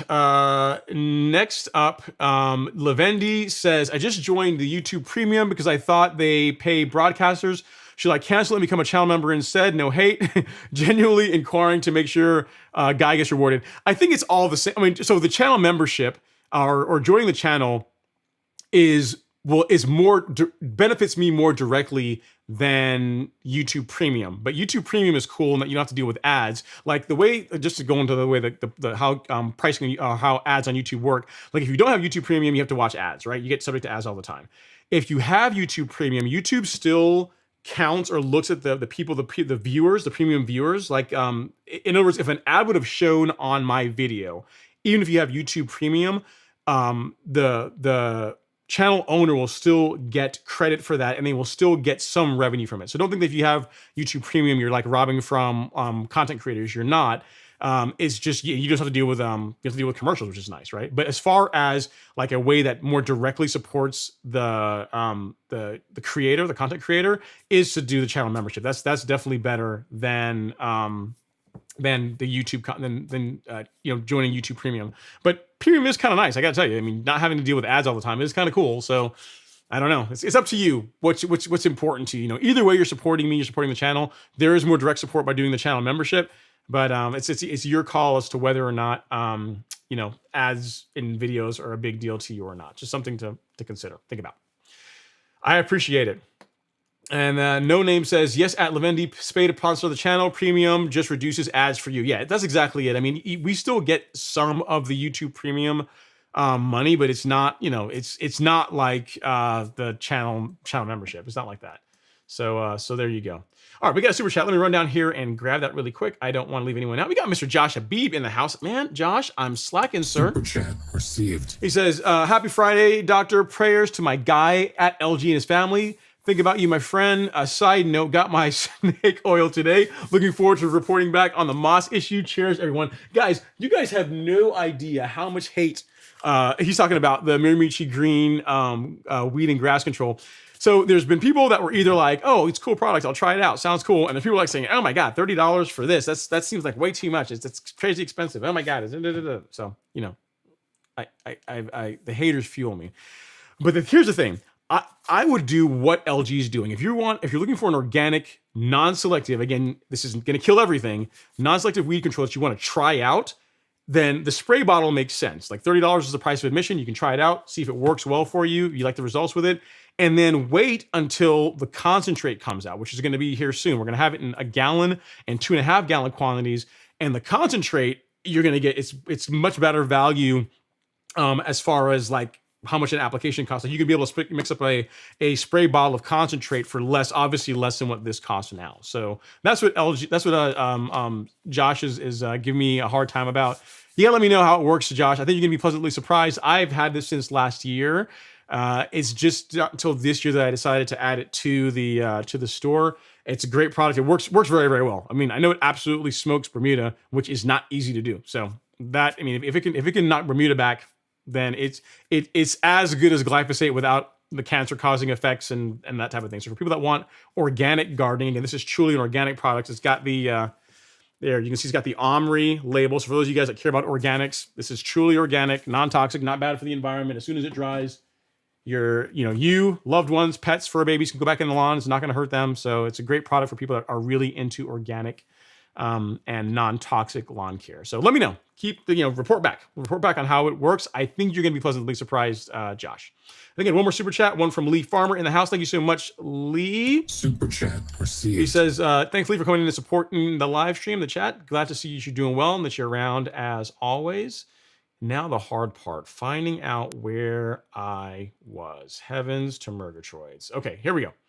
Heavens to Murgatroyds. What show? Let's see how old you guys are. See if you guys would say who used to say that? Heavens to Murgatroyds. What show was that? I'll give you a hint. It was I think it was a cartoon. It's a cartoon. Which cartoon was that that phrase often said in? We'll see how old you guys are. I don't think it's not on TV anymore. I don't think it's on TV anymore. Maybe reruns, but it's definitely not live anymore. Okay, next up we have Wilson Miranda is back. He says our Mayor Dean Trantalis, Fort Lauderdale, he tried to ban gas-powered lawn tools here. Thankfully, it was not approved. That said, I have electric mowers and blowers, so much easier to maintain. Yeah, I think Florida and Georgia, man, we're probably gonna be the last stand. We're gonna be the ones that are gonna resist that as long as possible. I mean, Floridians tend to be pretty serious about their lawns. I mean, they're the ones that are very serious about them. And Georgia, we got Augusta National, so to say that we have the mecca of amazing grass, we can claim that. So we got a while. I think Georgia and Florida will resist that for as long as possible. Not going to affect you, Wilson, because you've already gone the electric route. But yeah, it's going to be a thing eventually. It's going to be a thing eventually for all of us. So just hopefully by the time it gets banned, the equipment, the technology is caught up to where we're not really giving up as much as runtime by going to electrics. Right? That's the only thing I can really hope for. All right. Butler Brown says, what is the best way to kill POA? Great question. So the best way to deal with it is to prevent it in the first place. So to use pre-emergent. That is the least expensive way to take care of POA in your lawn. Because you got to remember, like a bag of pre-emergent, a bag of prodiamine, or a bag of dithiopyr, under $65 to your door easily, right? You can. So that's relatively inexpensive for half year coverage of keeping POA out of your lawn. If you waited, and now you're at a point where POA is in your lawn, now you have to get into post-emergent herbicides, Butler. And the ones that work well, the soil-based ones are like amazoquin and simazine. So those are ones that you can apply, and those you water when you water in, which is kind of like how coastal work. That's why it uses those as the choice for post-emergent herbicides. So amazoquin also in that's the name of the active ingredient in Image. So if you see Image in like Home Depot or Wally World, that will take care of POA. It's going to be slower. It's going to take a little bit longer. It's going to be slower acting. Simazine, same thing. It also works against POA. If you want something that's more of a foliar app, something that's going to work a bit faster, you can use Certainty. Certainty is a good option for POA. Again, it's going to be more expensive because here's the thing: killing the weeds you want and not killing your grass is expensive. So that's why it's better to prevent them in the first place. But if you want something that will take care of POA as well as other weeds, like Certainty is a great product, Butler. So it's not just for this. You're talking about literally one of the best selective herbicides against sedges. Like Certainty is incredible against sedges. Like I've tested Sedgehammer, I've tested amazoquin on sedges. Nothing has smoked sedges out like Certainty. Certainty is the truth on killing sedges. So if you want something now, you've already got POA in your lawn, you want something that's going to work quickly. Certainty is what I would say to go with. If you want something again more that you can water in, more foliar, like a soil-based product, herbicide, then Image, but it's going to be slow. You're talking about more than likely multiple apps and really 14 days before you see any kind of results, before you see any kind of yellowing is Image. So it works, it's just going to be slower, where Certainty is going to work a lot faster. If you go with Certainty, use a surfactant, a non-ionic surfactant with it. If you watch this video, which I will link for you here, the one I did on mixing Certainty with Celsius, I talk about the surfactant. I have a link in that video to the surfactant. It's the high yield spreader sticker is the one that I like to use. But check out this video, which I will link if this will cooperate. Get a shareable link. I think I got it. Yep, here we go. I'll link this in the chat for you so you can see how much of it I use. I think it's 3 of the small scoops, if memory serves me, is what you're going to want to go with. But then you also want to use a surfactant with it for the best possible results. So here we go. This is certainty video. It's really a video about certainty and Celsius, but you can see the certainty section. So check that out. And there'll be links in that video for the surfactant, like ron-henry.com/surfactant. It was where you can find it. That's where it is. But watch that video, and you should be in good shape. So go with certainty if you want it to be done faster. Go with image if you're more patient and you want to save a bit of money, because certainty is a much more expensive product, but it works better. It's faster. So like anything else, right? Good and fast. Prepare to bring your wallet. But I would say this, Butler, you said how to kill it, but one thing I would tell you now this time of year as well, please get pre-emergent down. So if you want a product that is relatively easy to apply, will take care of POA, and will also prevent problem with summer weeds, and you have Bermuda, this is a great option. Coastal is a great option. This is a good product. It's an all-in-one that will fit all the bills. It's going to kill POA, and it's going to prevent it going forward. So consider that as well if you're, if you're also considering liquids and you don't want to use certainty. All right, next up we got UC Bedoy 25 says, "Hey Ron, the snow and rain has really shown me where the low spots are in my lawn. Should I aerate and level in the spring or wait till the fall cool season lawn?" You can do either way. You can do either one. UC, whenever the grass is actively growing, the only time I would not do a cool season lawn is summertime, because your lawn's under stress and you really you don't want to be introducing like more stress to it by beating it up with an aerator and then burying or partially submerging it in sand. So spring or fall can work. The big thing is when the grass is actively growing. So March, early April is probably going to be the go time for you, depending on where you are. You didn't say, but whenever the grass is actively growing, you should be good to go. When you do it, go light. Don't go crazy all at once. The good advantage of doing it in the spring is if you do a nice top dressing in the spring, you see how that does, and then you can, if you want and it's necessary, you can come back in the fall with another top dressing. So it gives you some time to recover, and you take a much less chance of injuring the grass in the process. So hopefully that helps. Great question. Great question. All right, no name is here. He says at Butler Brown, Coastal seems to do the trick. Multiple rounds of image with the red label. So yeah, that's the concentrate. That's what he's referring to. Can also do the trick, but from my understanding, Coastal has a higher percent amount of herbicide to get it done. Yeah, it's just going to be faster, because remember this with Coastal, you're dealing with professional grade. And with that comes responsibility. With great power comes responsibility, right? You really need to read the label, and read the label one more time. And you need to accurately measure it, how much you're using, and you need to make sure you use a sprayer that is calibrated. If memory serves, in the fall, I used just under 1.5 ounces of Coastal with 1 gallon of water. That produced really good results. Again, read the product label. Also check the video that I did on it to get to see, but read the label. Only use this if you have a calibrated backpack sprayer and you know how much product you're putting down over a given square footage. If you do that, you can get a great result. I don't want you to go too heavy and not get a good result. Again, image is fine too, but remember, image is made for consumers. Like they put it in Home Depot. What's a cool thing about image is funny, right? If you look at the label for image, there's 24 ounces, if memory serves. There's 24 fluid ounces in image in the concentrate, right?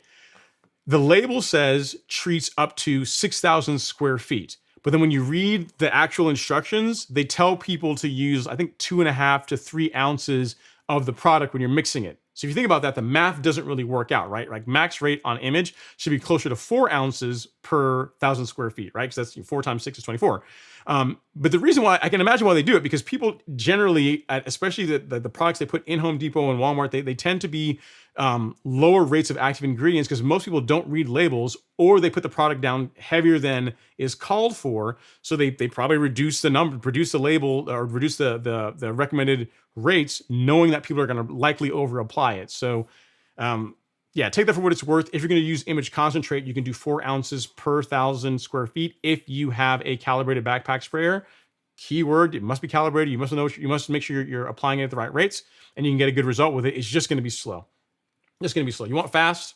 Just use this. Get coastal. That is what I would do. All right, next up we have Kenneth Palmer in the house, who says, just bought a brand new McLean GR. Clap it up for that. It says, mower checked out, cut paper on both sides, but center won't. Will a bat clap fix it? Maybe. Yeah, they're probably going to take some material off to correct that, Kenneth, because you can't really adjust the reel to bed knife clearance just in the center. At least not that I'm aware of. Most of them is just on the sides.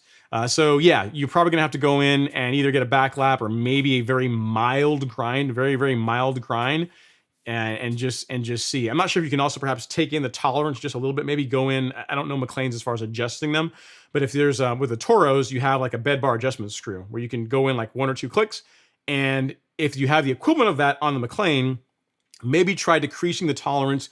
Not a ton. We're talking like a thou. I mean, just like a very small increment, and see if that helps. You're going to still continue to cut on the sides, but see if that is enough to be able to help you cut paper in the middle. Again, I've never adjusted the McLean, so I don't know if you can do that easily.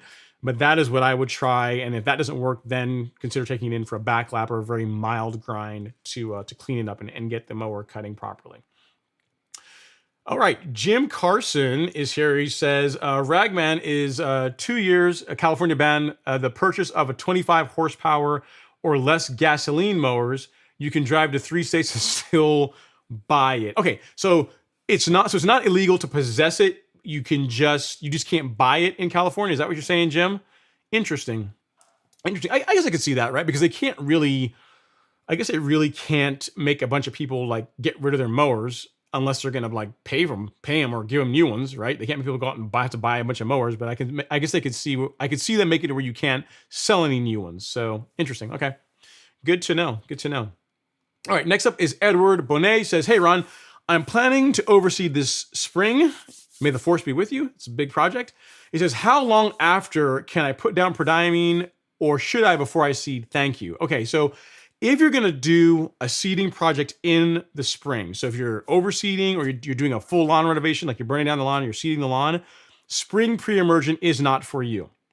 It is not for you. I would not recommend doing that because it is going to negatively impact the germination rates you get in your seeding project. So just realize that you're going to have to give up, having the lawn being perfectly weed free into the early spring.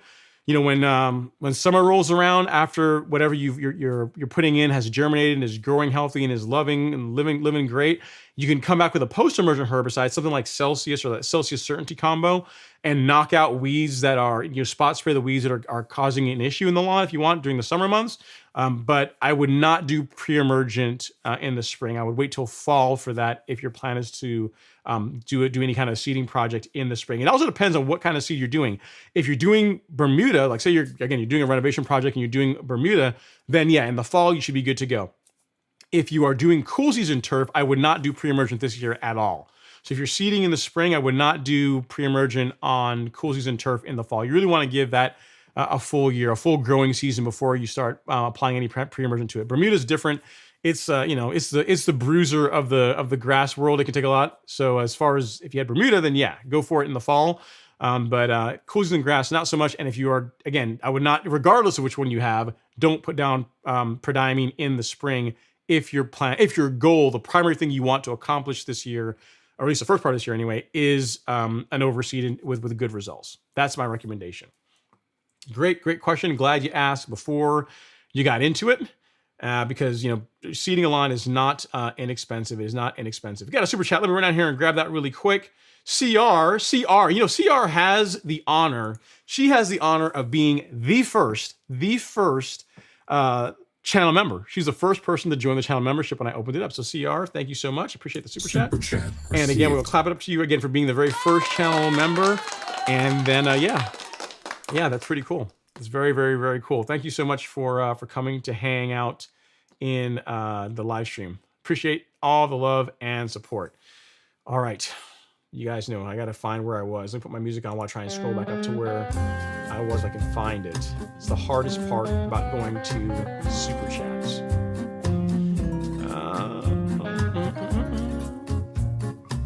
Let's see. I'm almost there. All right. I found it. Found Edward's comment. We are back. Okay, next up we got McNasty Motorsports. Best name for a YouTube channel. Actually, best name for a YouTube channel if you're into cars. And I think we've emailed back and forth. I know you're into cars, but it's an awesome name for a like a tuner shop. McNasty Motorsports, awesome name. Hey, he says, I just grabbed a soil test kit from you. Thanks, you're very welcome. I just hope my results show my soil is more than German Shepherd poo. They are what they are, man. Your soil results are going to be what they are. And here's the thing. I don't get into this idea of thinking that, you know, your soil test results, my soil is bad and it's just going to be bad and I'm just doomed, right? You know, you could think of like soil test results as like your blood pressure, your blood, taking your blood pressure for a person, or your cholesterol levels for a person, right? You might have bad cholesterol, you may have high cholesterol, but you can correct it. It's going to take time. You may have to change your diet a little bit. You may have to, change what you're putting into the soil. You may have to get, on an exercise program and do some other things, but you can correct it. You can make things better. So the benefit to a soil test is not to be able to wave a soil test and say, hey, look at my lawn, look at my soil. I've got some really good soil. It's pretty awesome soil, man. Like my soil looks way better than your soil. It's not that. It's to have the data. It's to have the data to know that, hey, I need to add a lime to my soil because my pH is low. Or I don't need to do anything. My pH is in great shape. It's to give you the answers to the test so that you can fertilize and apply amendments to your lawn in an intelligent manner. You're not just guessing. You know what I mean? Can you get a decent result, or do people get good-looking lawns without doing soil tests? Yes, absolutely. Would their lawns be even better if they got a soil test at least once and fixed any issues that the soil test brought out? Yeah, they'd be even better. So, but yeah, man, don't sweat it. I'm sure whatever it is, we will get it worked out. I believe you have my email address. So if you have any questions once you get your soil test results, send them to me, ron@golfcourselawn.com. That is where I am. And I will do my best to help you out. Good job on getting a soil test. All right, next up we have Todd Hickey. He says, do you have an opinion on California reel mowers? Why do you guys ask me these questions? Because I hate answering questions about, do I like this reel mower or not like this reel mower? I mean, all reel mowers are good, but anyway, let me continue. I have put down a deposit with a local dealer how to decide between a 20 or 25 inch. I have 8,500 square feet hybrid Bermuda in eastern North Carolina. Okay, so here's the thing, Todd. If you like the California trimmer or the California reel mowers, if you like them, that's thing one. That's the most important thing. Or actually, it's the second most important thing. Like the more you like is second important, most important. The most important is the thing that you've already satisfied, where you have a local dealer or a person that can actually get parts from to repair it. So I could tell you go get a True Cut or go get a Greensmaster, but there's not a Toro dealer in your area, or there's not a True Cut dealer in your area. You can get parts for it when it breaks, because like it's a mechanical thing. Eventually things are going to break, or it's going to need maintenance. I'm doing you a disservice. So the fact that you're getting one from a dealer, and I imagine they probably also do service, you're already halfway ahead, right? So I personally am not a huge fan of the drive system of the California trimmer mowers. I'm not a fan of it, but doesn't mean that they don't cut great. They still produce a great cut. If it's set up properly, if it's sharp, it's set up properly, you're going to get a great result with it. As far as between the 20 and 25 inch with 8,500 square feet, I would lean more towards that 8,500, that 25 inch, man, because 8,500 square feet, I'm not sure how that's broken out, like how much is back lawn, how much is front lawn, but with that size lawn, you're going to want them fat stripes. You're going to want a, little bit wider stripe action, I think. You guys know I'm a fan of the stripe action. I'm even wearing my stripe action shirt tonight. So I'm going to lean more towards a 25 inch. I think you're going to like the stripes better than going with the 20 inch. You're going to be able to mow faster, and you're going to get a great result with it. And especially you're getting a brand new unit. It's going to be set up properly. It's going to be sharp. Just make sure you maintain your equipment, and you're going to get a good result. There's people that have trimmers and absolutely love them. All right. I love True Cuts because that's what I have experience with. And I like the drive system of True Cuts a bit more, but doesn't mean that a trimmer is not a good mower. Doesn't mean you won't get a good result. In other words, you can take your brand new California trimmer, and I can take my brand new True Cut, and we can go cut a portion of my back lawn. We can one day we can cut my back lawn with a trimmer. And then next time we mow it, we can cut it with a True Cut, and we can take someone that doesn't know what to look for, like the tread patterns to be able to know which mower cut which, to like the average layperson. They can look at the lawn. They're going to be like, it looks good to me with either mower, either one of them. So The big thing is you got a dealer to get parts, so you did the right thing. That's the most important thing as far as having a mower that you're going to enjoy using for a long time. So great job. We're going to clap it up for you on that. Congrats on the new equipment.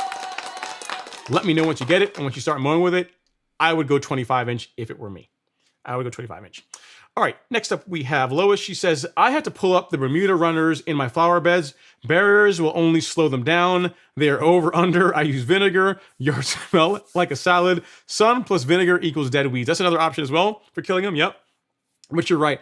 Some kind of a barrier. I mean, a barrier does slow them down depending on how deep you can get it, Lois. So if you have a barrier, let's say our soil test kit, we're going to use our soil test kit as a paver, right? If this is what your paver looks like this, if this is like Bermuda over here and flower bed over here, and this is how thick your paver is, this is not going to be enough to stop it. I completely agree. This is not going to keep Bermuda out of your flower beds. But now, if you have a paver that is like, I mean, it'd be a heavy paver, but like a really thick one, 6-8 inch one, a bigger one, that will do a lot for keeping Bermuda from running out of your lawn into the beds. Really, the only areas you're going to run into issues are where the two pavers meet, like where they butt to each other. Bermuda will likely find a way between those, but a paver that actually goes down beneath the soil surface some does do quite a bit for keeping Bermuda out of places that you don't want it. So great point. Thanks for chiming in.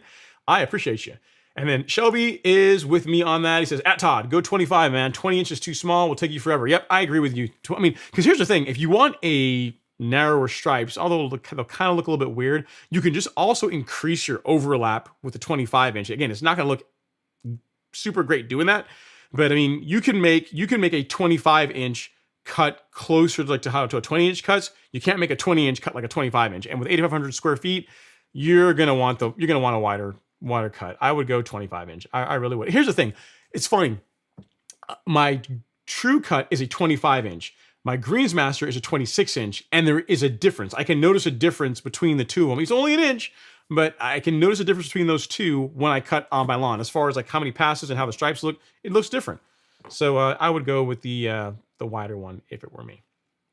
I would go with the wider one. All right, Shelby says, seeing all the love going out to LG fam, really cool. This is a rare thing. Lawn nerd community is so awesome. With our current economic, political shenanigans, it's great to have like-minded groups. Yeah, this is a safe spot, man. This is a safe place for all us lawn care nuts, right? All us lawn care fanatics. So yeah, I completely agree with you, Shelby.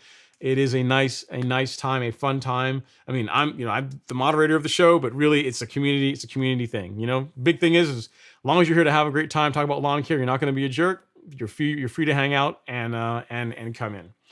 If you are going to be a jerk, you got to go.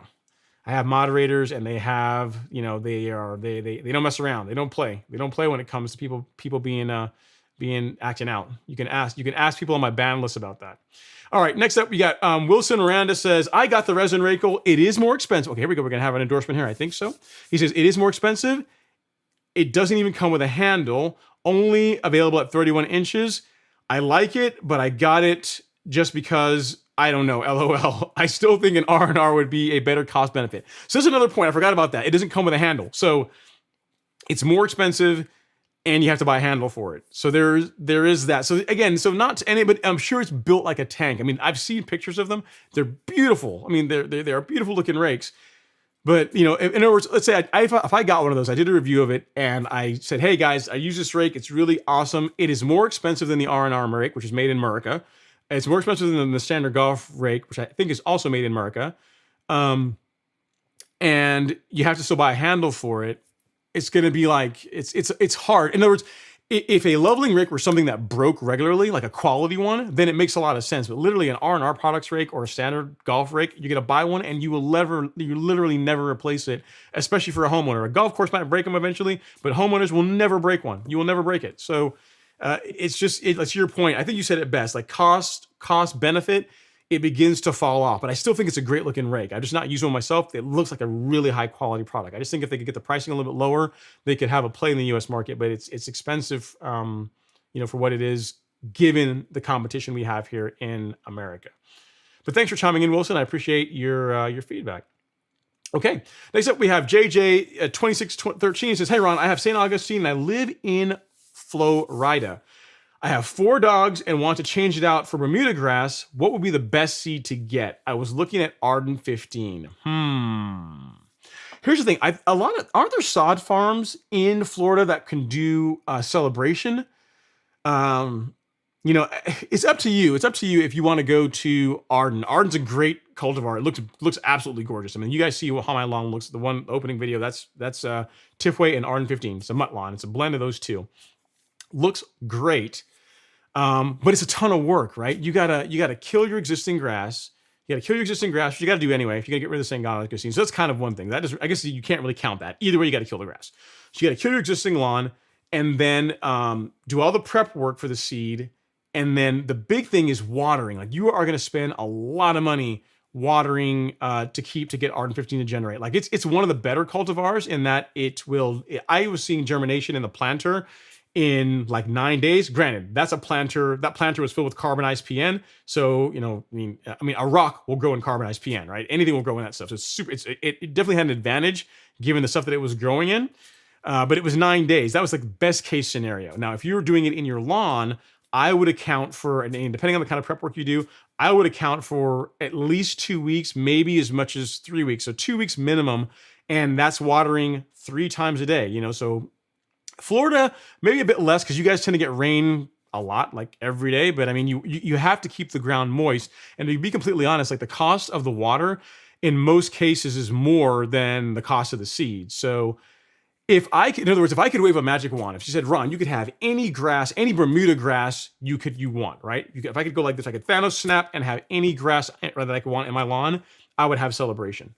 Like I would not even like have a full complete Arden 15 lawn. Although Arden 15 is pretty awesome, I'd have Celebration. Celebration is it's got a special place in my heart. I just love how Celebration looks. So it's really, really fine. It's a beautiful, beautiful, beautiful grass.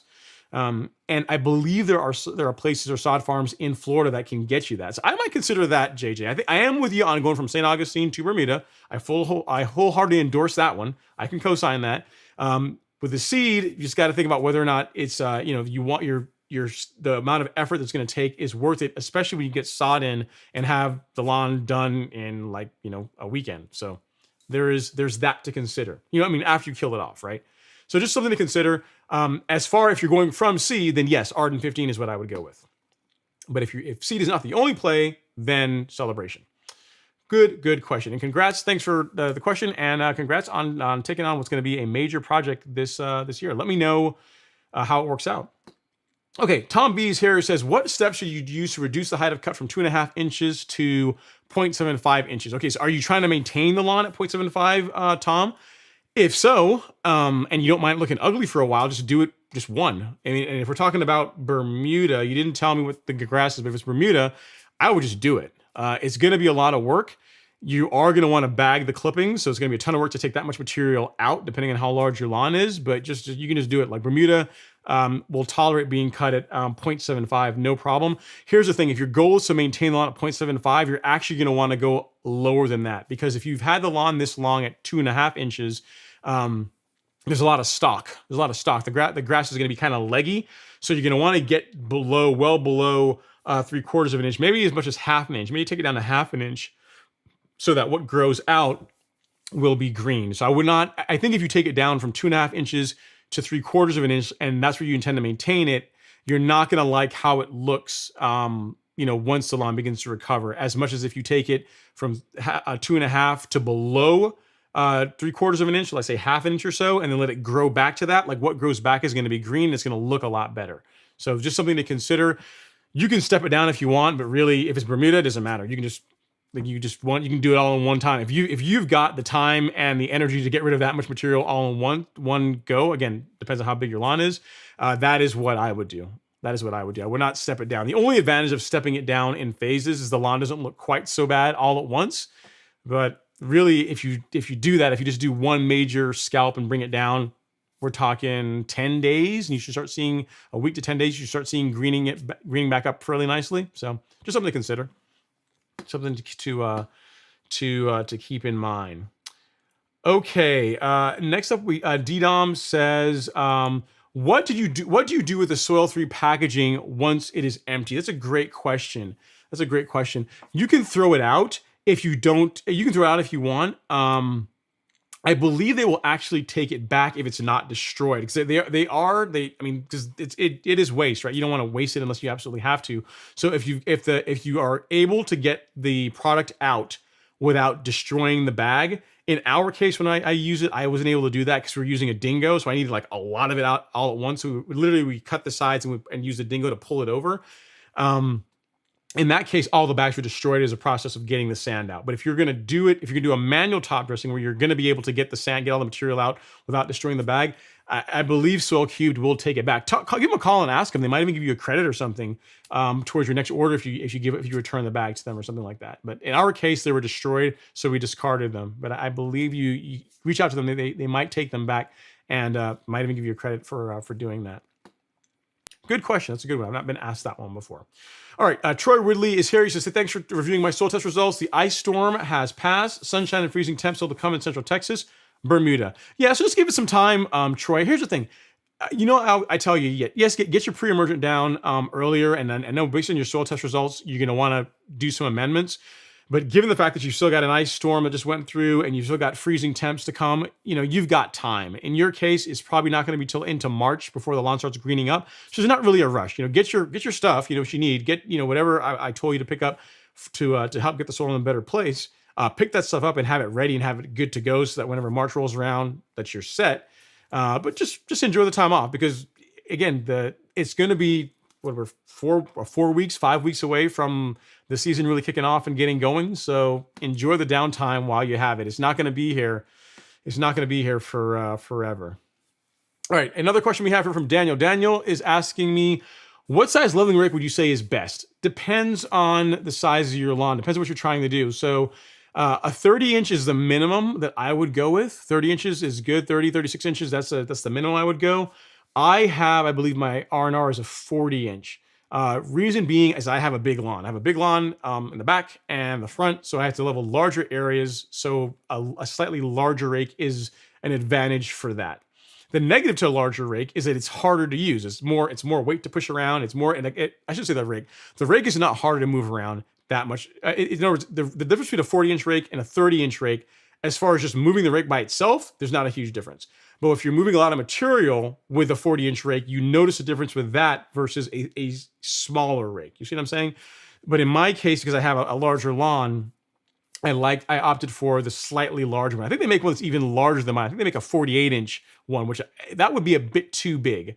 That'd be a little bit unwieldy to have to use. As far as being able to follow contours and that kind of thing, it would be more of a problem. That's getting a bit too long, in my opinion, a bit too wide, in my opinion. But between 30 to 40 inches, that's a good spot as far as a leveling rake, and for most lawns, that's what I would go with. Daniel, good question. All right, next up we got Tom B. Says, just want to get started with reel mowing. Should I get a manual reel mower or go full bore and get a gas-powered reel mower? Only hope to transform a small portion of my yard to see how it goes. It depends, man. A gas-powered reel mower is a night and day level of cut. So going from a rotary to a reel mower, even a manual one, is like a different level. The lawn's gonna look a lot better. Going from a manual reel mower to a powered reel mower is another level. So it's another order of magnitude of awesomeness. It depends. I mean, if you want to get a manual and just kind of see if it's for you, here's what I want to get a manual for. Not so much from the standpoint of seeing if I like how the lawn looks when it's reel mowed. I would get one from the standpoint of seeing if you have the time and energy and just the desire to mow your lawn a couple times per week. You know what I mean? So the manual is a good entry into reel mowing for you to say, hey, I got to get out here twice a week and mow. And that's going to be a bit harder than mowing with a powered reel mower. It's going to be actually quite a bit harder than mowing with a powered reel mower. But it's a great way to test to see if what goes with reel mowing, which is mowing at least twice per week, is for you. If it is for you, then you're $150 in for the manual reel mower, and then you can go invest in a powered one and know you're good to go. You know that, hey, I'm good with mowing multiple times per week, and I want the best cut. So then you move into a powered mower because a manual is good, but there's nothing like a powered wheel mower cut. And then if you go like a greens mower, it's even like another order of magnitude better. But one thing you don't want to do is go out and spend a bunch of money on a powered wheel mower. Realize that you don't like mowing a ton, or you don't have the time to mow a ton, and you just you get out of it. You know what I mean? So and then you have this piece of equipment you have to get rid of. So that's the only I say the value of a manual. It's a good gateway into real mowing, mainly to see if you like the time commitment that's required to really have the lawn look good. So hopefully that helps. As far as with your decision-making process. It's a good question. Okay. Dalvin Larry says, hey, Ron, thanks for the soil test. It's about to get used in the very near future. It's awesome. Dalvin, I'd like to hear that. If you guys didn't know, Dalvin was one of the winners of the soil test. And for everyone that sent me their address at the end of the live stream last week, you should have gotten your soil test kits by now. If not, let me know and I can look into it. You should have gotten them. They were shipped out, I think Monday-ish, and you should have gotten them by now if you gave me your address. B. Darnell says, hey, Ron, I was excited to finally get a Pro Plugger this week. Can you share some of your favorite uses for this unique tool? I don't personally have a Pro Plugger, but I can tell you what one would be really good for. And if I had one in years past, how I would have used one. Let's say you're removing like a tree in your lawn or moving shrubbery in your lawn, and you want to ensure that when the grass grows in that area that the tree used to be or the shrub used to be is going to match perfectly with your existing grass. That is where pluggers are awesome, right? Because you're able to take plugs out of your existing lawn, use the same grass, and transport that to the area that's now bare where the tree or shrub used to be. And because it's coming from your existing lawn, what grows in there is going to match your existing grass perfectly. There's not going to be any discoloration. It's going to be exactly the same, right?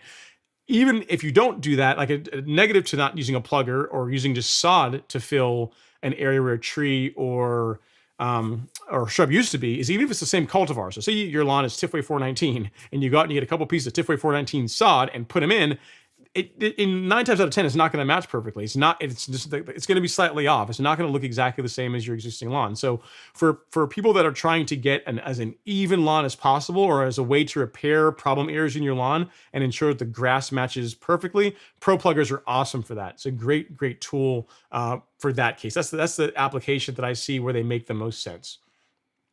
Great question, B. Darnell. I do appreciate it. Thin Cut's in the house. What's going on, Thin Cut? He says, good evening, Ron. I just got my soil test and 2 bags of lime. You got 2 thumbs up. You get the lime down on the next day off. Then I'll do my soil test shortly thereafter. Okay, let's do it. Let's wait then. Let's do it the other way around, Thin Cut. Can we do the soil test first? And then do the lime afterwards? I want to see, in other words, I want the soil test to be as good a representation of what your soil looks like now. So in other words, if you do a soil test today and then you do the lime tomorrow, it's not like you're really slowing down like how well the lime's going to work. It's only a day or 2, right? But I would not want you to go put lime down and then go soil test on top of a lawn that just had a bunch of lime thrown on it. It could skew the results slightly, right? So let's get a soil test first, and then do the lime afterwards. That is what I would recommend. That's what I've always done. I've done a soil test and I looked at what the results were, and then I did my lime applications after that. I didn't just do one and then soil test. You're doing them in what I would consider to be not the most ideal order. Do the soil test first and then lime afterwards. All right, but it's good job. Good job on getting a soil test, a good job on getting one, and good job on committing to getting one done. All right, Tim Jackson says, RN15 just showed up. Good time to gently ring that bell in celebration. That is true. And give me a chance. My throat's getting dry, guys. I'm talking a lot. Gives you guys to ring that, to touch that like button ever so gently, and gives me a chance to wet my whistle a little bit.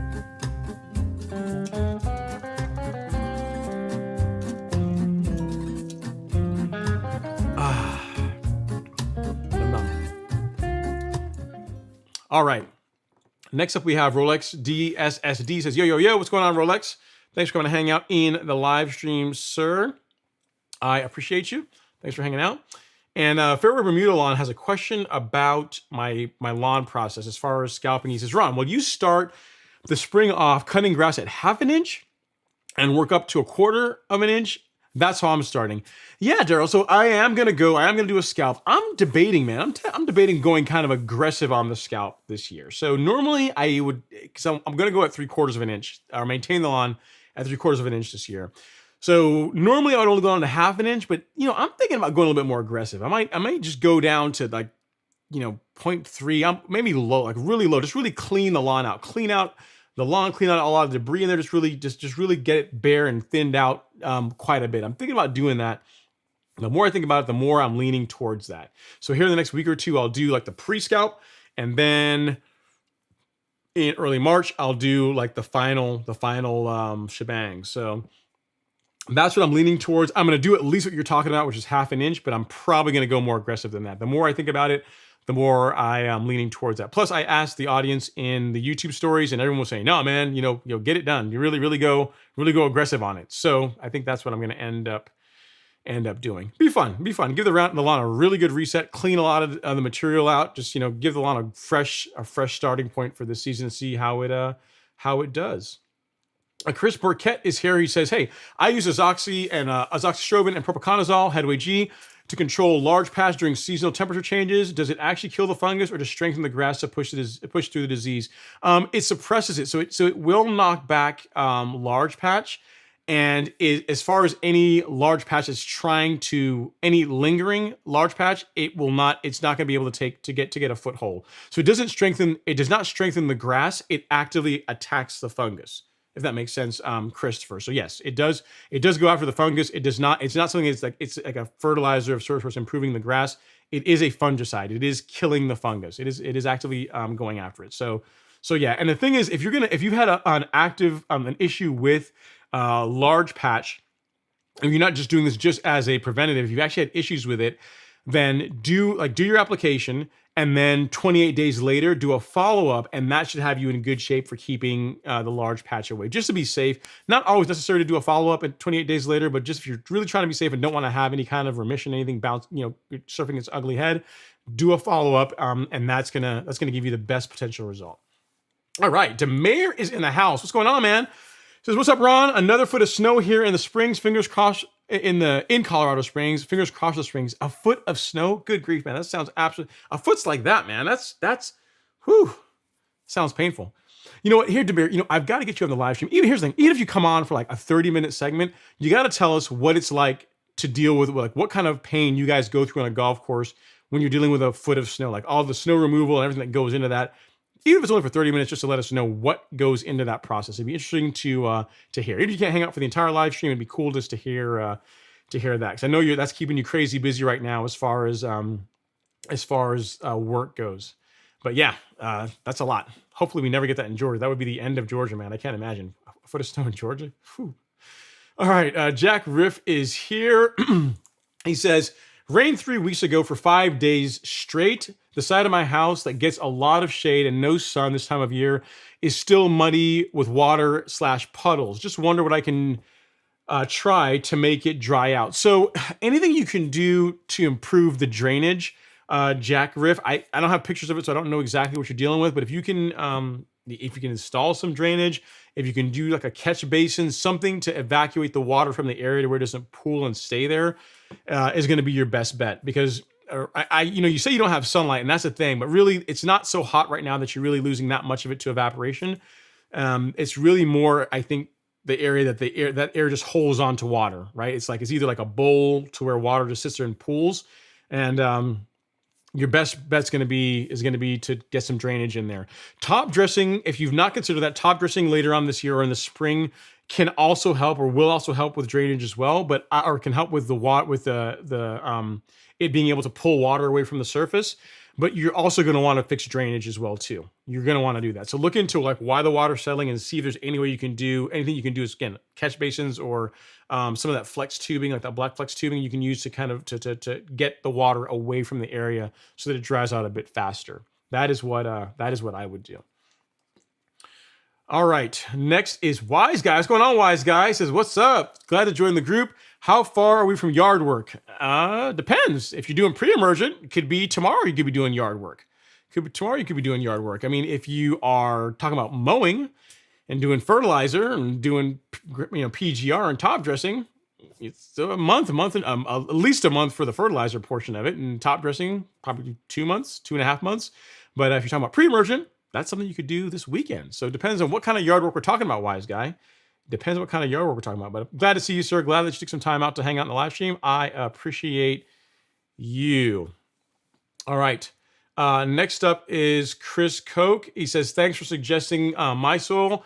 Receive our first soil test results and curious how to address high sodium 238 in our Bermuda and St. Augustine lawns. Okay, so as far as, so I've gotten this question a couple of times, and I've actually asked the guys at my soil about it. As far as removing sodium out of lawns, the big thing is if you can, use fertilizers that aren't adding more sodium. So like when it comes to, I'm trying to remember this memory serves, when it comes to potash, you have MOP, so muriate of potash, and you have sulfate of potash. Of the two, and again, if memory serves me correct, sulfate of potash is the one you want to use. It's more expensive, but it's also has a much lower sodium index, much less salt. You're putting less salt into the soil whenever you use those types of fertilizers. So I wouldn't necessarily try and do anything to remove it. I mean, water. I mean, tons of water will help flush it out. That's something you can do, but really just be really cognizant of what you apply or what you put into the soil. In most cases, it doesn't cause problems with grass. I mean, assuming with the grass growing properly, assuming that you have your pH is good, the other macronutrients and micronutrients are well balanced. In most cases, I've looked at some soil test results where sodium was incredibly high and they still had really good looking lawns. So focus on the things that you can easily control and can easily manage. Big thing is just don't use fertilizer or try to avoid fertilizers that are going to increase your sodium levels. Again, the big thing that comes to mind are MOP or muriate of potash ferts. Go with more of the SOPs if you can. And because that's something you can do. But outside of that, work on the other parameters, the other things in the soil test results that you have. If you want me to take a look at them and give you some other guidance there, Chris, feel free to email me. It's ron@golfcourselawn.com. Send me an email there. I'll take a look at it and I'll let you know what I think. And we will go from there. I appreciate you. Thanks so much for getting a soil test, and then also for hanging out on the live stream. Always fun. All right, so we're going to get the breakdown on fungicides from Mr. Demir91. He says, Part 1, Chris Burkett, systemic fungicides are absorbed into the plant. Systemic fungicides move within the plant. They have a translaminar mode of action and move throughout the plant. Part 2, systemic fungicides require the plant to be actively growing to circulate through the plant to control disease. New leaf growth is protected for a short, Part 3, for a short period amount of time. Systemic fungicides can be used to suppress the disease after it has infected the plant. Lots of info, but useful. Lots of info, man. Great stuff. So again, guys, to recap. So 1, they're absorbed into actively growing grass. So you have Part 1, Part 2, and Part 3. So there's your answer on fungicides by a man who makes his living keeping fungus off of golf courses. So there you go. Thanks for that, Demir. I really do appreciate it. Always a pleasure having you in the live stream. You're always a wealth of knowledge, so I always like having you around. Thanks so much, sir. Really do appreciate that. All right, LJ's in the house. He says, hey, I just put down a 007 Lesco and sprayed prodiamine this week before the rain here in Atlanta because I'm not going to be here. Do you think it'll be okay? It should be fine. Okay, here's the thing. A lot of the Lesco products already have prodiamine in them, so I'm not sure. Maybe you just have a 007 that doesn't have pre-emergent in it, but most of the 007 products that I am aware of have a pre-emergent of some sort. So and I guess what I'm trying to get to, LJ, is you really didn't need, if that's the case, if I'm correct, that the 007 that you used has a pre-emergent in it, you really didn't need to apply prodiamine this week on top of that. But that's where we are now. So you've already done it. You already done it. No biggie. The question about if it's going to rain, is that going to be fine? No problem at all. Rain is actually good for pre-emergent. It helps get it down into the soil where it can begin working. So yeah, you're going to be just fine. No issues with that at all. Water is actually good. You need rainfall. You need water irrigation of some sort to get pre-emergent down in the soil and for it to begin doing what it does. So no worries. But again, going forward, I would do one or the other. So if the 007 from Lesco is a pre-emergent, I would do that, but I would not follow that up then with like liquid prodiamine on top of it. Does that make sense? You don't need to do both of them. You don't want to go.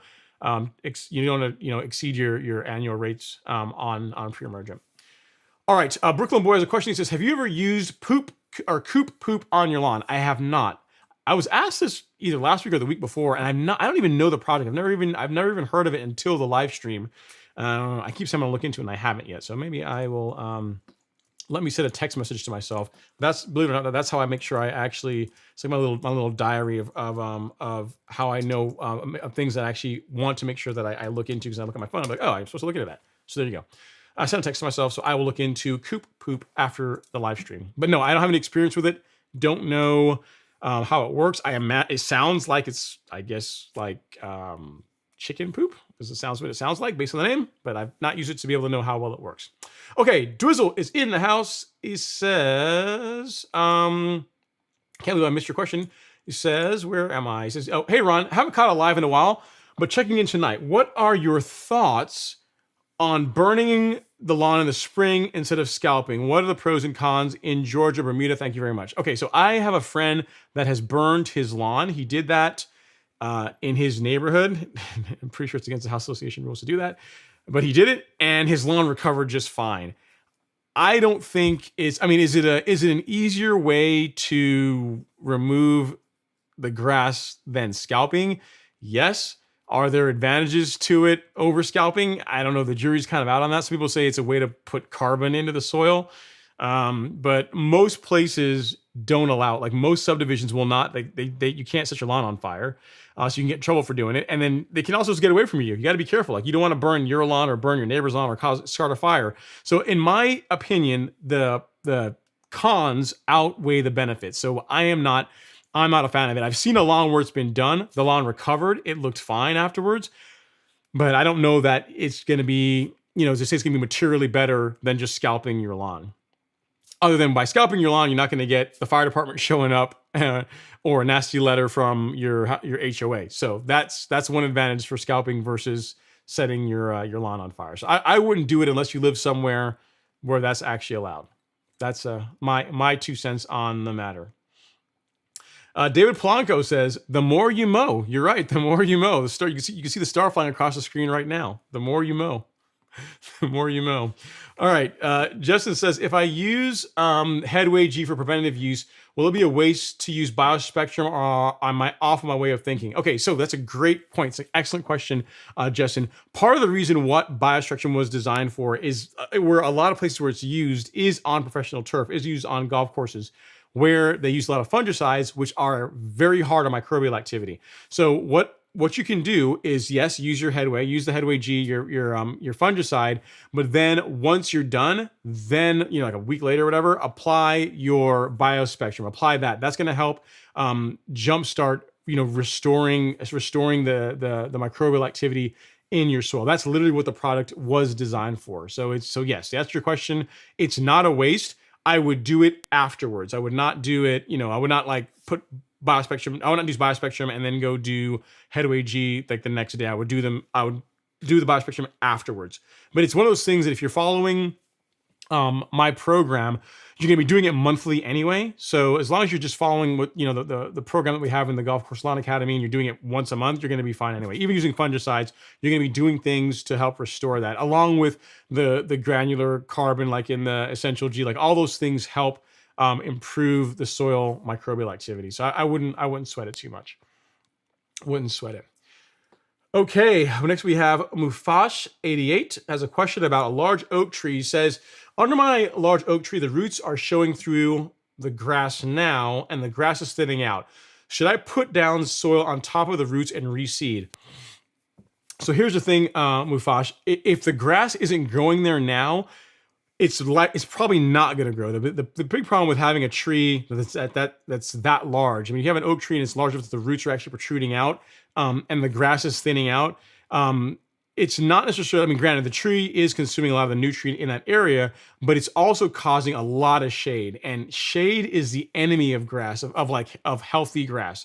At least Bermuda anyway. If you've got a Bermuda lawn, then you have literally, I'd say 0 chance, but have next to 0 chance of it doing well in shaded areas, especially directly under a tree. So the areas where the roots are coming through, I would just, if you're going to keep the tree, I would just give those areas up and perhaps do like a mulch bed around it, or that's what I would do, like a mulch bed or pine straw or something around it, and just have the grass in the areas where the roots aren't protruding through, and where the grass is going to get more sunlight. You know what I mean? So I don't. You could try it if you want, but you're always going to be chasing your tail, and the grass being thin. Again, I haven't seen the pictures. I haven't seen what your lawn looks like, but it's probably more a factor of the lack of sunlight than the roots being there, if that makes sense. So give it a shot if you want. I think you're going to be better off though, just expanding a mulch bed or doing some kind of a mulch bed around the tree if you want to keep the tree. If you want to get rid of the tree, then you can have grass there and it'll grow great. But again, shade and grass, they don't. The two of them unfortunately don't mix. You're gonna be fighting a lot by trying to do that. Okay.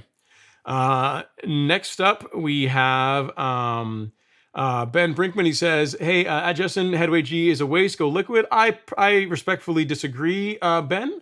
Headway G works very well. It's not a waste. It's a great product. And it's easy for most people to apply. That's the thing you have to look at, right? Yes. Can you get propiconazole and azoxystrobin in liquid form? Sure. Yes, you can. And will you get more coverage depending on how much you buy? Sure. But the thing is, most people tend to only need 1 or 2 fungicide apps in a season in most cases. And kind of like when it comes to pre-emergent, granulars are much easier, right? They're just easier for the typical homeowner. When you get into liquid fungicides, then you've got to have a backpack sprayer. It's got to be calibrated. You got to mix it. It's just more to it. Whereas for the granular products, both the acelepryn in the granular and the Headway, which again is propiconazole and azoxystrobin, it's pour it in the spread in the broadcast spreader, set the spreader, and you're done. Like it's very easy and it produces great results. Like I had really, really good results with it on my lawn last year. So I would not say I respectfully disagree that it is a waste. It just serves a different purpose, and for the purpose that it's intended, it works incredibly well. Okay. Next up, we have Christopher Burkett is back. He says, Kenneth P. I also have a 25-inch McLean GR. The bed knife can deflect a little bit in shipping. I backlapped it and it did good. I found a guy with a reel / bed knife grinder and now it cuts awesome. So there you go. So you have another person that had a McLean, similar issues that you're dealing with, and it sounds like a backlap fixed it. So there you go. Get it backlapped and you should be good to go, Christopher. It's good. We all kind of come together to help this come out. Okay, so Marvin the Martian, Looney Tunes, yeah, Heavens to Murgatroyds, yep. I believe that's right. It was not. It was only. I think Marvin was it only Marvin the Martian, or was it in the Jetsons too, or was it only Marvin the Martian? I know Marvin the Martian, but I think was it also in the Jetsons? I'm trying to think. Okay. Next up, we have. I think McNasty is correct with Marvin the Martian. I wonder if it was in the Jetsons too. I want to say it was. Maybe I'm wrong on that though. Maybe I'm wrong on that. Let's see. He says Kevin D is right. Snagglepuss with a lisp is also in there. Okay. All right. So perhaps may have had multiple people that have said it. Very good. All right. Next we have Peg Junk says thoughts on Q4 Plus for post-emergent. I've not used it, so I can't say what is in Q4. Let me see, because a lot of sometimes these things are just brand names for. Let's see, what is in Q4 Plus. Let me look it up really quick. Can I find it? Yeah, Q4 Plus turf herbicides. What is So 2,4-D dicamba, dimethyl. Yeah, so it's good. It's good stuff. It's just a combination product. So it sounds similar to I have to look at what's in. There's another one that starts with a T. We actually carry it on the stores, like Triad. The formulation sounds similar to Triad. It sounds similar to Triad, but yeah, it's just a brand name for a blend of a couple different post-emergent herbicides. Yeah, so it's the same thing. It's similar to Triad, different amounts of the active ingredients, but you can look at both those types of products, like Triad or in this case Q4 Plus, as like, how Spectricide is like a really good post-emergent herbicide that kills a lot of weeds, has really good coverage, but it's really more consumer grade. You can think of like the Q4 or like the Triad is like the step up to like the more commercial grade versions of that. So yeah, looking at the active ingredients in it, it's likely to be a really good product. I've never used it, but just looking at the ingredients, it should be just fine.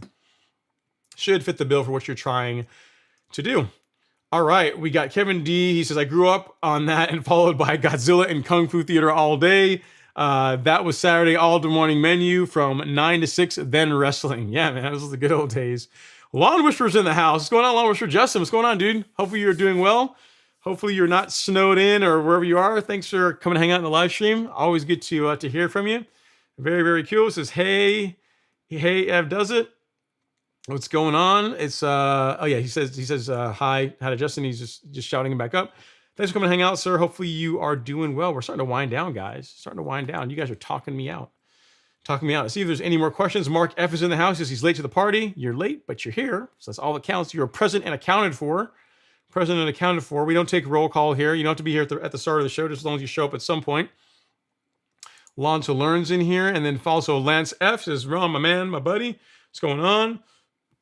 And then Vince 68691 says, hello, Ron. Always watching the live stream, and I have green slime looking fungus. One small section of the lawn, can't figure it out. Help, LOL. Okay, so it could be fungus.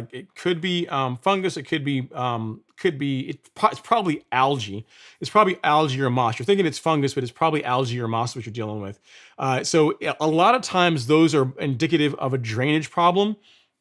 Demir had a really good tip as far as using a gallon of water with 4 ounces of dish soap. Like that's a good way of killing it, of getting rid of it. But here's the problem: if the problem's due to a lack of proper drainage, meaning if you got like a bowl in that area and water just settles there, it's just going to come right back. You're going to have the problem all over again. So we need to figure out why you're having the green slime, the algae or moss or whatever the issue is, and try and correct the conditions that are making it so that that's happening. So it's probably a drainage problem.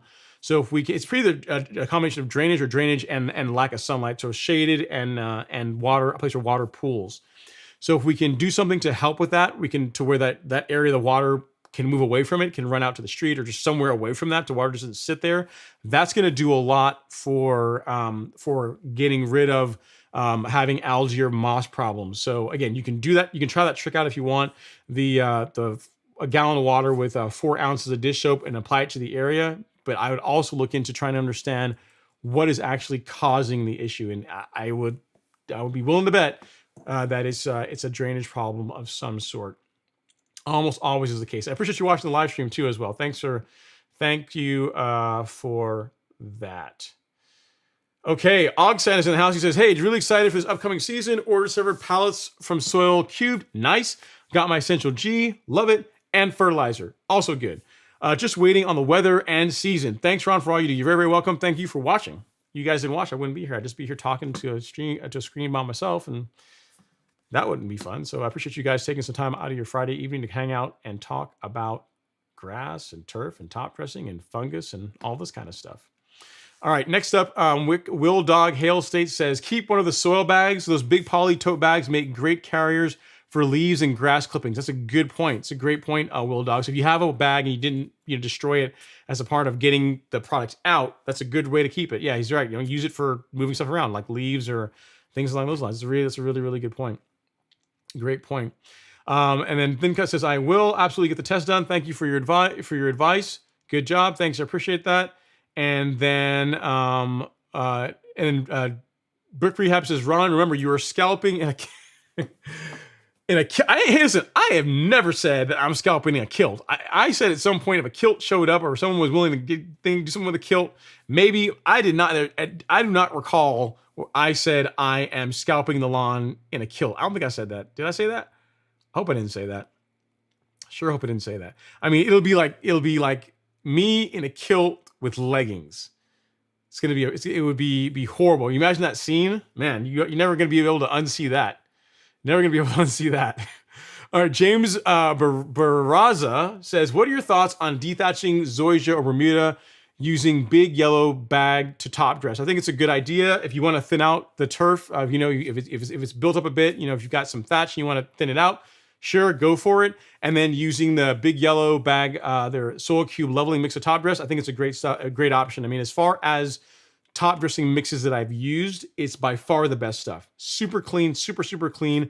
The organic material in it is really good, and it's just clean. Like they use USGA sand in their for their sand component, and it's just really it's a really good material. So if you can spring for it, it's a little bit more on the pricey side, but if you can spring for it, by all means go that route. You will not be disappointed. And to save yourself a little bit of money, if you go to if you use my discount code, if you order it before the end of February, you have to order before the end of February, you'll save $30 on a bag. So that's kind of cool if you are looking for a way to if you're going to be buying some and you want to save some money, why not buy it and save some money, right? So there's that. Let me get that for you as well here. James, let me get this for you in the chat. And here we go. Copy and paste, like the hardest thing, right? At James Braza. There you go. Soil Cube Loving Mix. Use that link, and that will save you $30. Okay, guys, we're winding down. Let's see what else we got here. We got John John Rob Will Film Stuff. John Rob Will Film Stuff. Cool name. I said, is that the camera?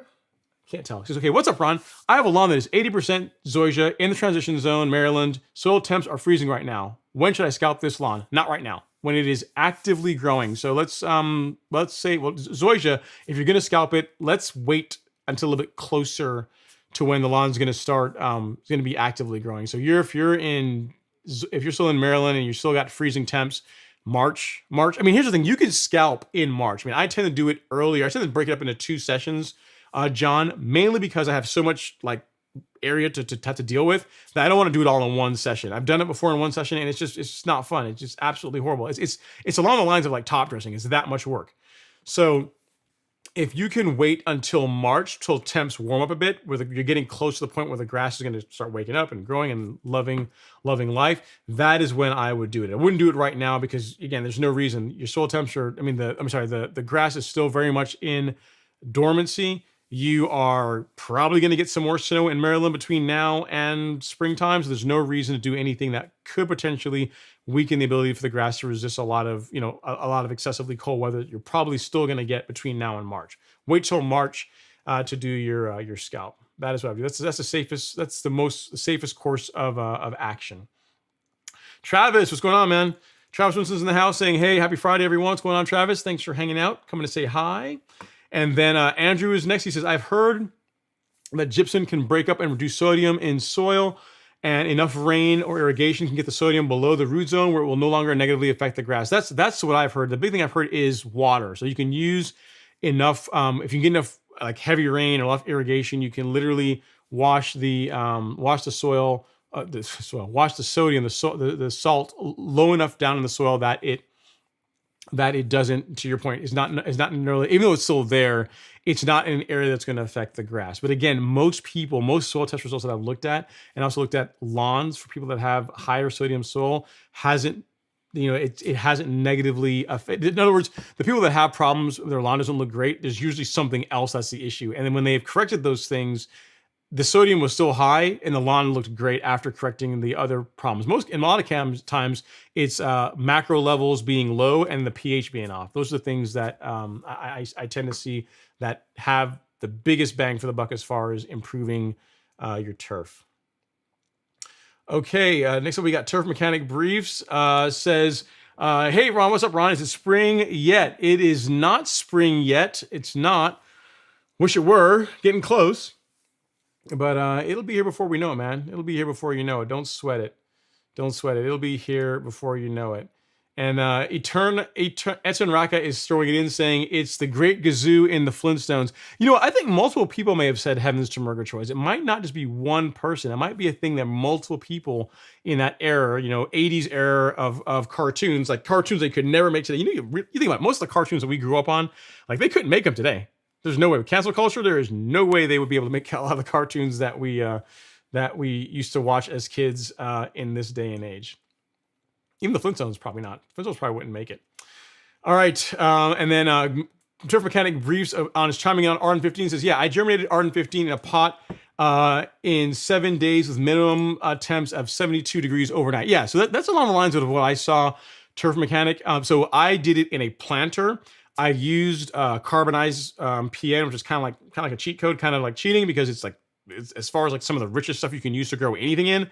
That's what I used, and for me it was around 9 days. And you have to remember, in a pot, in a pot or in a planter, we have an advantage, right? Because the sides of that get hot and they maintain heat better than like your turf does. If you go out in the middle of your lawn and then you put the seed there, you take the soil temps in the middle of your lawn. On average, that's going to be cooler than what you're going to have in a pot or in a planter because all four sides can get sunlight. All four on all of those, and that material will hold on to heat better than the soil does. So it tends to keep, it tends to accelerate germination. So I don't look at what the results you get in a planter and think that that's going to carry over directly into the lawn. I mean, it can be close, but it's not. It tends to be better in a planter than what you're going to get in the actual lawn. And Andrew agrees with me. He says big trees are rough on grass. They are. They suck up so much water and nutrient where they are, and that dreaded shade always had trouble keeping grass nice around them. That is very, very true. Trees are the enemy of grass. Shade is the enemy of grass. So trees make shade. So therefore, trees, grass, not friends. Not friends. Not good. Not good. All right, guys, we are winding down. You're very, very welcome, John. Looney has a question here. He says, Ron, does aeration hurt the prodiamine application? Is spring too early to aerate, even though I plan to level and top dress for the second season in May? Okay, so two questions there. The first one, does aeration hurt the prodiamine application? Technically, yes. Anything you're doing to break the vapor barrier will reduce the effectiveness of prodiamine. That said, have I seen a result where after aerating my lawn after pre-emergent where I've had a bunch of issues with weeds in my lawn? No. And here's the thing. Other than last spring, every year my lawn has had pre-emergent in the spring, and every year I've aerated my lawn in the spring, and I don't have weeds in my lawn. I mean, you guys have seen pictures of it. You know what my lawn looks like. You see in the videos. And it's a lawn that's aerated. Sometimes it gets aerated twice in a season because it'll get aerated in like April-ish. And then if I top dress, I will typically aerate as part of the top dressing project. So oftentimes, like last year, my lawn got aerated twice. And even without putting prodiamine on it, because again, it's had so much pre-emergent over the years, there's probably some residual there. I didn't have a huge problem with a lot of weeds breaking through. So the most correct answer is yes. Anything that you do that breaks the vapor barrier, that creates voids, is going to reduce the effectiveness of your pre-emergent. Is it something that you're going to actually see materialize into a lot more weeds in your lawn? I haven't found that to be the case. Alex hasn't found that to be the case. I have not found that to be true in my case, especially if you're doing the other things like mowing regularly, have a thick, have healthy turf that's thick to where you're also creating conditions where it's just difficult for weeds to gain a foothold. You're not going to really have problems with it. So get your pre-emergent down, aerate whenever you plan to aerate, and just keep doing your thing. I wouldn't sweat it. And then the second question was, is spring too early to aerate, even though I plan to level and top dress the second season in May? No, not really. I've aerated I've done it as early March, and then I've done it most of the time in the April time frame. The most correct answer is you want to aerate the lawn when the grass is actively growing, right? That's going to give it the best. It's going to help the lawn heal faster from it, and that's the reason to do it. I mean, you can, there's no reason to really do it when the lawn is dormant, and if you can wait until the lawn is actively growing, that's when you're gonna get a lot of the benefits, and you're also not, the lawn's gonna look ugly as short a period as possible because the grass is gonna be actively growing. So I wouldn't worry about it as far as aerating and it causing a bunch of issues with you getting a bunch of weeds in your lawn. So you're saying your plan was to aerate, prodiamine, top dress, level. Okay, so if you wait until the spring to do prodiamine, you will have weeds in your lawn. That I can guarantee. So given the choice, I would do that opposite. I would do your prodiamine first, like later this month, and then whenever you decide you want to aerate, go ahead and do that. And then you can top dress whenever the grass is actively growing. I would not wait until like because really to aerate, you're gonna wait till when? Like March, mid-March, late April. I wouldn't wait that long. You're going to be way too behind the curve as far as preventing weeds that are spring and summer weeds in your lawn. So I would flip that. I would definitely do the prodiamine. I would do the aeration whenever you plan to do it, and then I would top dress. Even if you get a bit more weeds from the aeration, which I don't really think you are going to, even if you do get some, it's not going to be nearly as bad as if you wait until like March, April to do prodiamine. It's almost pointless to do it then. It's too late. You know what I mean? Like the pre-emergent has to be down prior to the weeds starting to grow, prior to soil temps getting into the 55-degree range. And in most parts of the country, March, April, you're already way out that window. You know what I mean? So flip those two, do the prodiamine, aerate, and then top dress and level. That is what I would do. That's what I've done, and I haven't had a bunch of problems with weeds. So hopefully that helps. All right, JMCL has a question. It says, "Hey Ron, thanks Ron. What comes first, dethatching or scraping in Georgia?" Okay, so they're kind of the same thing. So dethatching, you're taking dethatching. Power raking, they're kind of synonymous. They kind of all are different ways or different terminology for pretty much the same thing. You are removing, you're not verticutting, meaning you're not setting the little tines or fingers to go beneath the surface to get into the dirt, but you are setting it low enough that it can remove leaves and debris and dead grass and that kind of stuff from your lawn. So they are one and the same. I would just dethatch. I would just pick one. So I'm not sure what you're planning to do as far as scraping, but dethatching and power raking are along the same lines of the same thing, right? So I would just do one of them, if that makes sense. Unless you mean something else by scraping, I would just, unless I'm confused on that. They're pretty much saying the same thing there. Okay, Heartfelt Fashion is saying, "Hey Ron, if you already have compaction issues, do you think putting the top dressing down from the big yellow bag will add to the compaction issues?" No, not really, but here's what I would do. If you have compaction issues, I would make sure that you incorporate a really good aeration into your top dressing project. So don't go out there and just take the leveling mix from the big yellow bag and throw that on top of already heavily compacted soil. Let's not do that. Let's make sure that we aerate heavily. So when I say heavily, I mean multiple passes. So like passes in one direction. So if this is where's my soil test kit, my lawn soil test kit. So this is your lawn. You'll aerate all your passes going like this, and then you'll come back and make a bunch of passes like this. So just really, really beat the turf up, really open it up, really loosen up, break up that compaction. And then when you top dress on top of that, that should help with your that will help with the compaction problems. But I would not just have compacted soil and just lay the top dressing mix on top of that. Make sure you aerate as part of your top dressing project process, especially if you have compaction issues, especially if you have that. That should get you squared away and get you in a much, much better place. Andrew77 says, "Hey, Ron, does anyone in your neighborhood have Celebration Bermuda? And what are your general thoughts on it?" No one in my neighborhood that I know of has Celebration Bermuda, and I love it. I think it's a gorgeous, gorgeous grass. I've seen it in person in Florida, and I've watched tons of videos of it on YouTube, and it's just gorgeous. It's very, very fine leaf, and I like it. I dig it. Here's the thing. I don't know that even Celebration is quite as good as Arden 15 as far as cold tolerance, as far as like coming out of dormancy sooner and going into dormancy later. But as far as just appearance, it's beautiful, man. It's a really, really pretty grass. I mean, I know we're talking about grass, we're talking about a plant, but I mean, if grass could be sexy, Celebration would be sexy. How about that? So, no one in my neighborhood has it. No one has it not that I'm aware of anyway. All right, and then next up, Looney says, "Thank you, Ron. You're the man. I just got my first real mower in December." We just got to clap that up. It's got to happen. He says, "And I can't wait to mow." Well, congratulations on the mower, and you're going to be mowing here soon. I guess you could technically use it to scalp. It'd be nice if you had to do a rotary for that if you want to. Here's the thing too, Looney. You don't really have to scalp. Scalping is not purely necessary to have a great looking lawn. It does speed up green up. So typically you'll get your lawn greener 2 weeks sooner by scalping.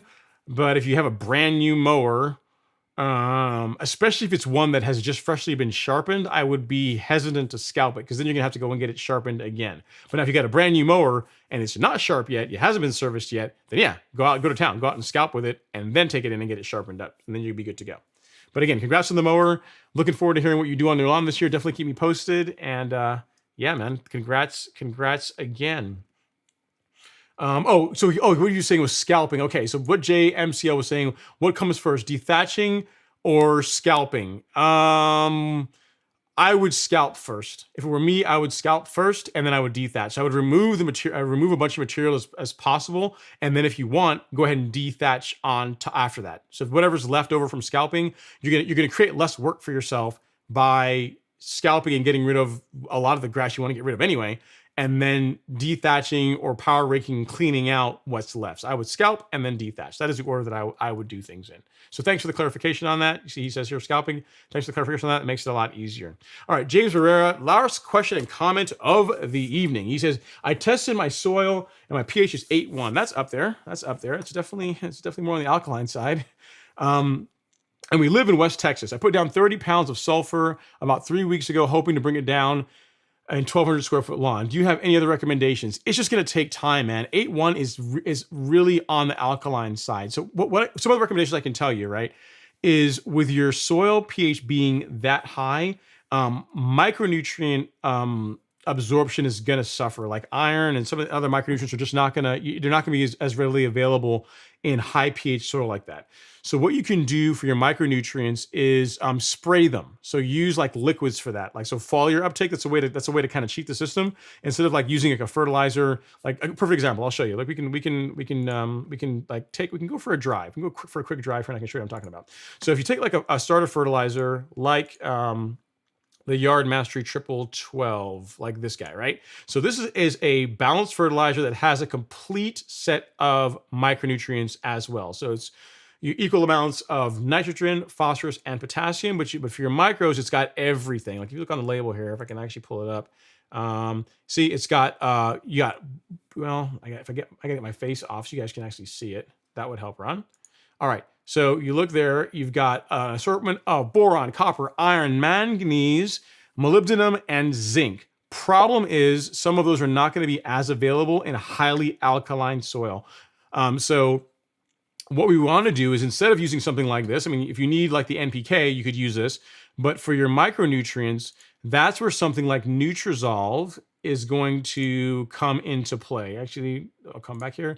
So go to lawn fertilizer and then scroll down to here. This is a foliar micronutrient product that is, again, it's foliar uptake. So in the case of this guy, you're not relying on, it being the micronutrients being available in the soil for the plant to be able to absorb them. You're literally using foliar. You're fast tracking them into the system via foliar. So in your case, where you have 8.1 pH, you're doing the right thing, using some sulfur, maybe some citric acid to help bring the pH down. But that's going to be a process. It's going to take some time to do that. It's not going to be an overnight thing. So if your soil test results show that you're deficient in micronutrients, and even if it doesn't show you're deficient in micronutrients, at 8.1, even the micronutrients that are there are not going to be readily available. Use something like Nutrizolve or some liquid micronutrient as a way to feed the grass and give it what it needs. That'd be my only recommendation. And just patience. It's going to take time. It's going to take time. You know what I mean? You didn't say what your buffer pH is, but I mean, depending on where, if your measured pH is there, and depending on where your buffer pH is, which meaning that's like where the soil like wants to be. Like you can use like sulfur and citric acid to try and pull pH down, but I'm not sure which soil tests you used, but that your buffer pH also factors in to how quickly you're going to be able to make that change. So just, again, patience is going to be the order of the day for correcting that. But there's a ways around it. Again, go with a liquid program, and you're still going to have great looking grass despite having soil that is less than ideal for making nutrients available. Okay, Johnny Bizel is here. He says, Zoysia is less than 1 year old, new property. Now I'm coming out of freeze into warmer temps. Will prodiamine have any negative effects to young grass? Okay, when you say less than 1 year old, how less than 1 year old is it? Is it like you put it in like last month, or did you put it in like last summer? If you did it last summer, you could do prodiamine. That's not going to be a problem. If you did it last summer, if you did it like last month, if in its sod, it's probably would still be okay. I mean, I'll tell you, on my lawn, the lawn was sodded in December. This lawn here was sodded in December, and pre-emergent went on the lawn in March. So in 3 months from being sodded to 3 months later, it got pre-emergent. So I don't know how much less than a year old is. If it was like, again, into the spring of last year or summer of last year, then yeah, by all means, get some pre-emergent down. You should be good to go, because the lawn's going to be established, the roots are going to be established. It's going to be fairly healthy turf to where the pre-emergent is going to negatively impact it. But again, it depends on how like how old really is it? Because less than a year could be 11 months or it could be 1 month. So that's my reason for asking the question. All right, Brew Crew Fishing says, okay, Ron, I had 2/3 of my yard that was unsodded Bermuda, and we just weed shave an established Bermuda sod yard. Okay, I'm not sure what the question is. I had an unsodded Bermuda yard.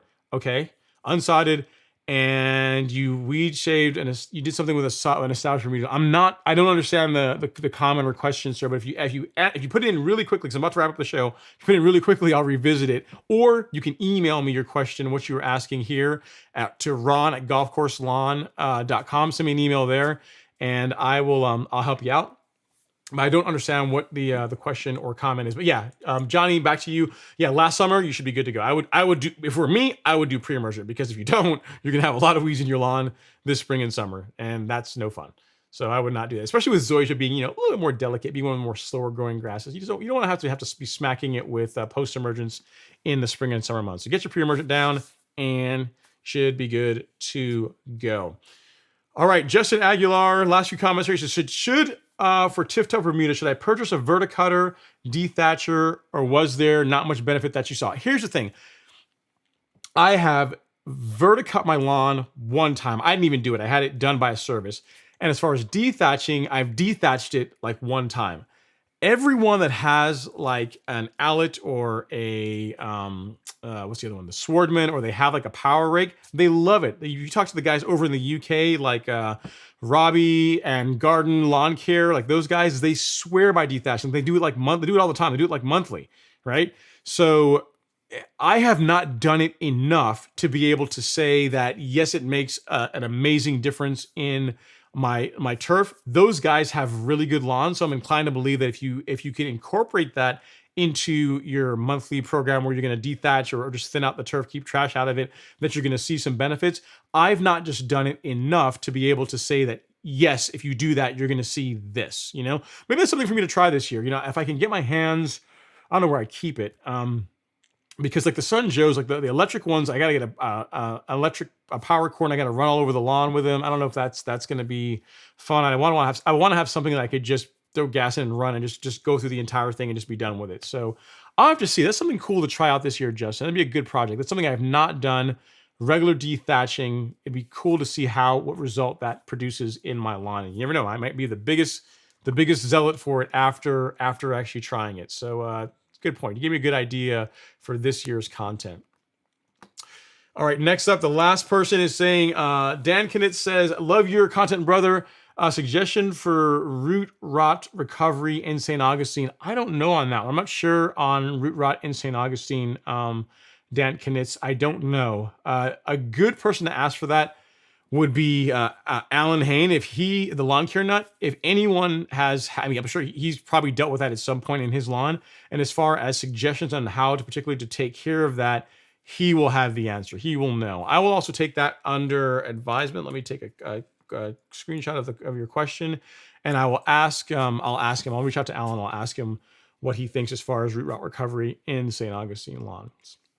Well, guys, gals, thank you guys so much. It's been a fun, super fun night this evening on the live stream. Lots of great questions. It looks like a lot of you guys are really doing a lot of the prep work to have an amazing lawn this spring and summer season, which is really, really cool. Definitely tomorrow. Remember, tomorrow morning around 7 a.m. or so, I'm going to set the video that I've been preparing on Pre-emergent live. You guys are going to know pretty much everything that's in there because you guys hang out in the live stream. You guys get to, we all talk and wrap it up, and we go over this stuff. So you know already a lot what's going to be in there. But if you guys want to support the channel, definitely show up tomorrow morning, watch the content, watch the entire video. I would really appreciate it. It's the first video of the season. I had some fun. I took some creative liberties with the video, which you guys may or may not like, may think it's corny, may think it's fun.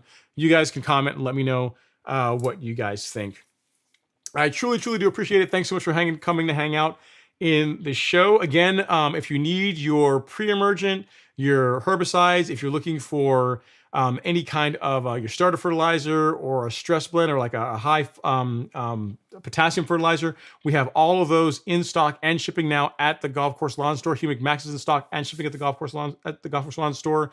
The Golf Course Land Academy is still live. I'm going to leave that discount code Academy30, which will save you 30% on the course, live until the end of February. And then it's going to go away. It's going to be gone.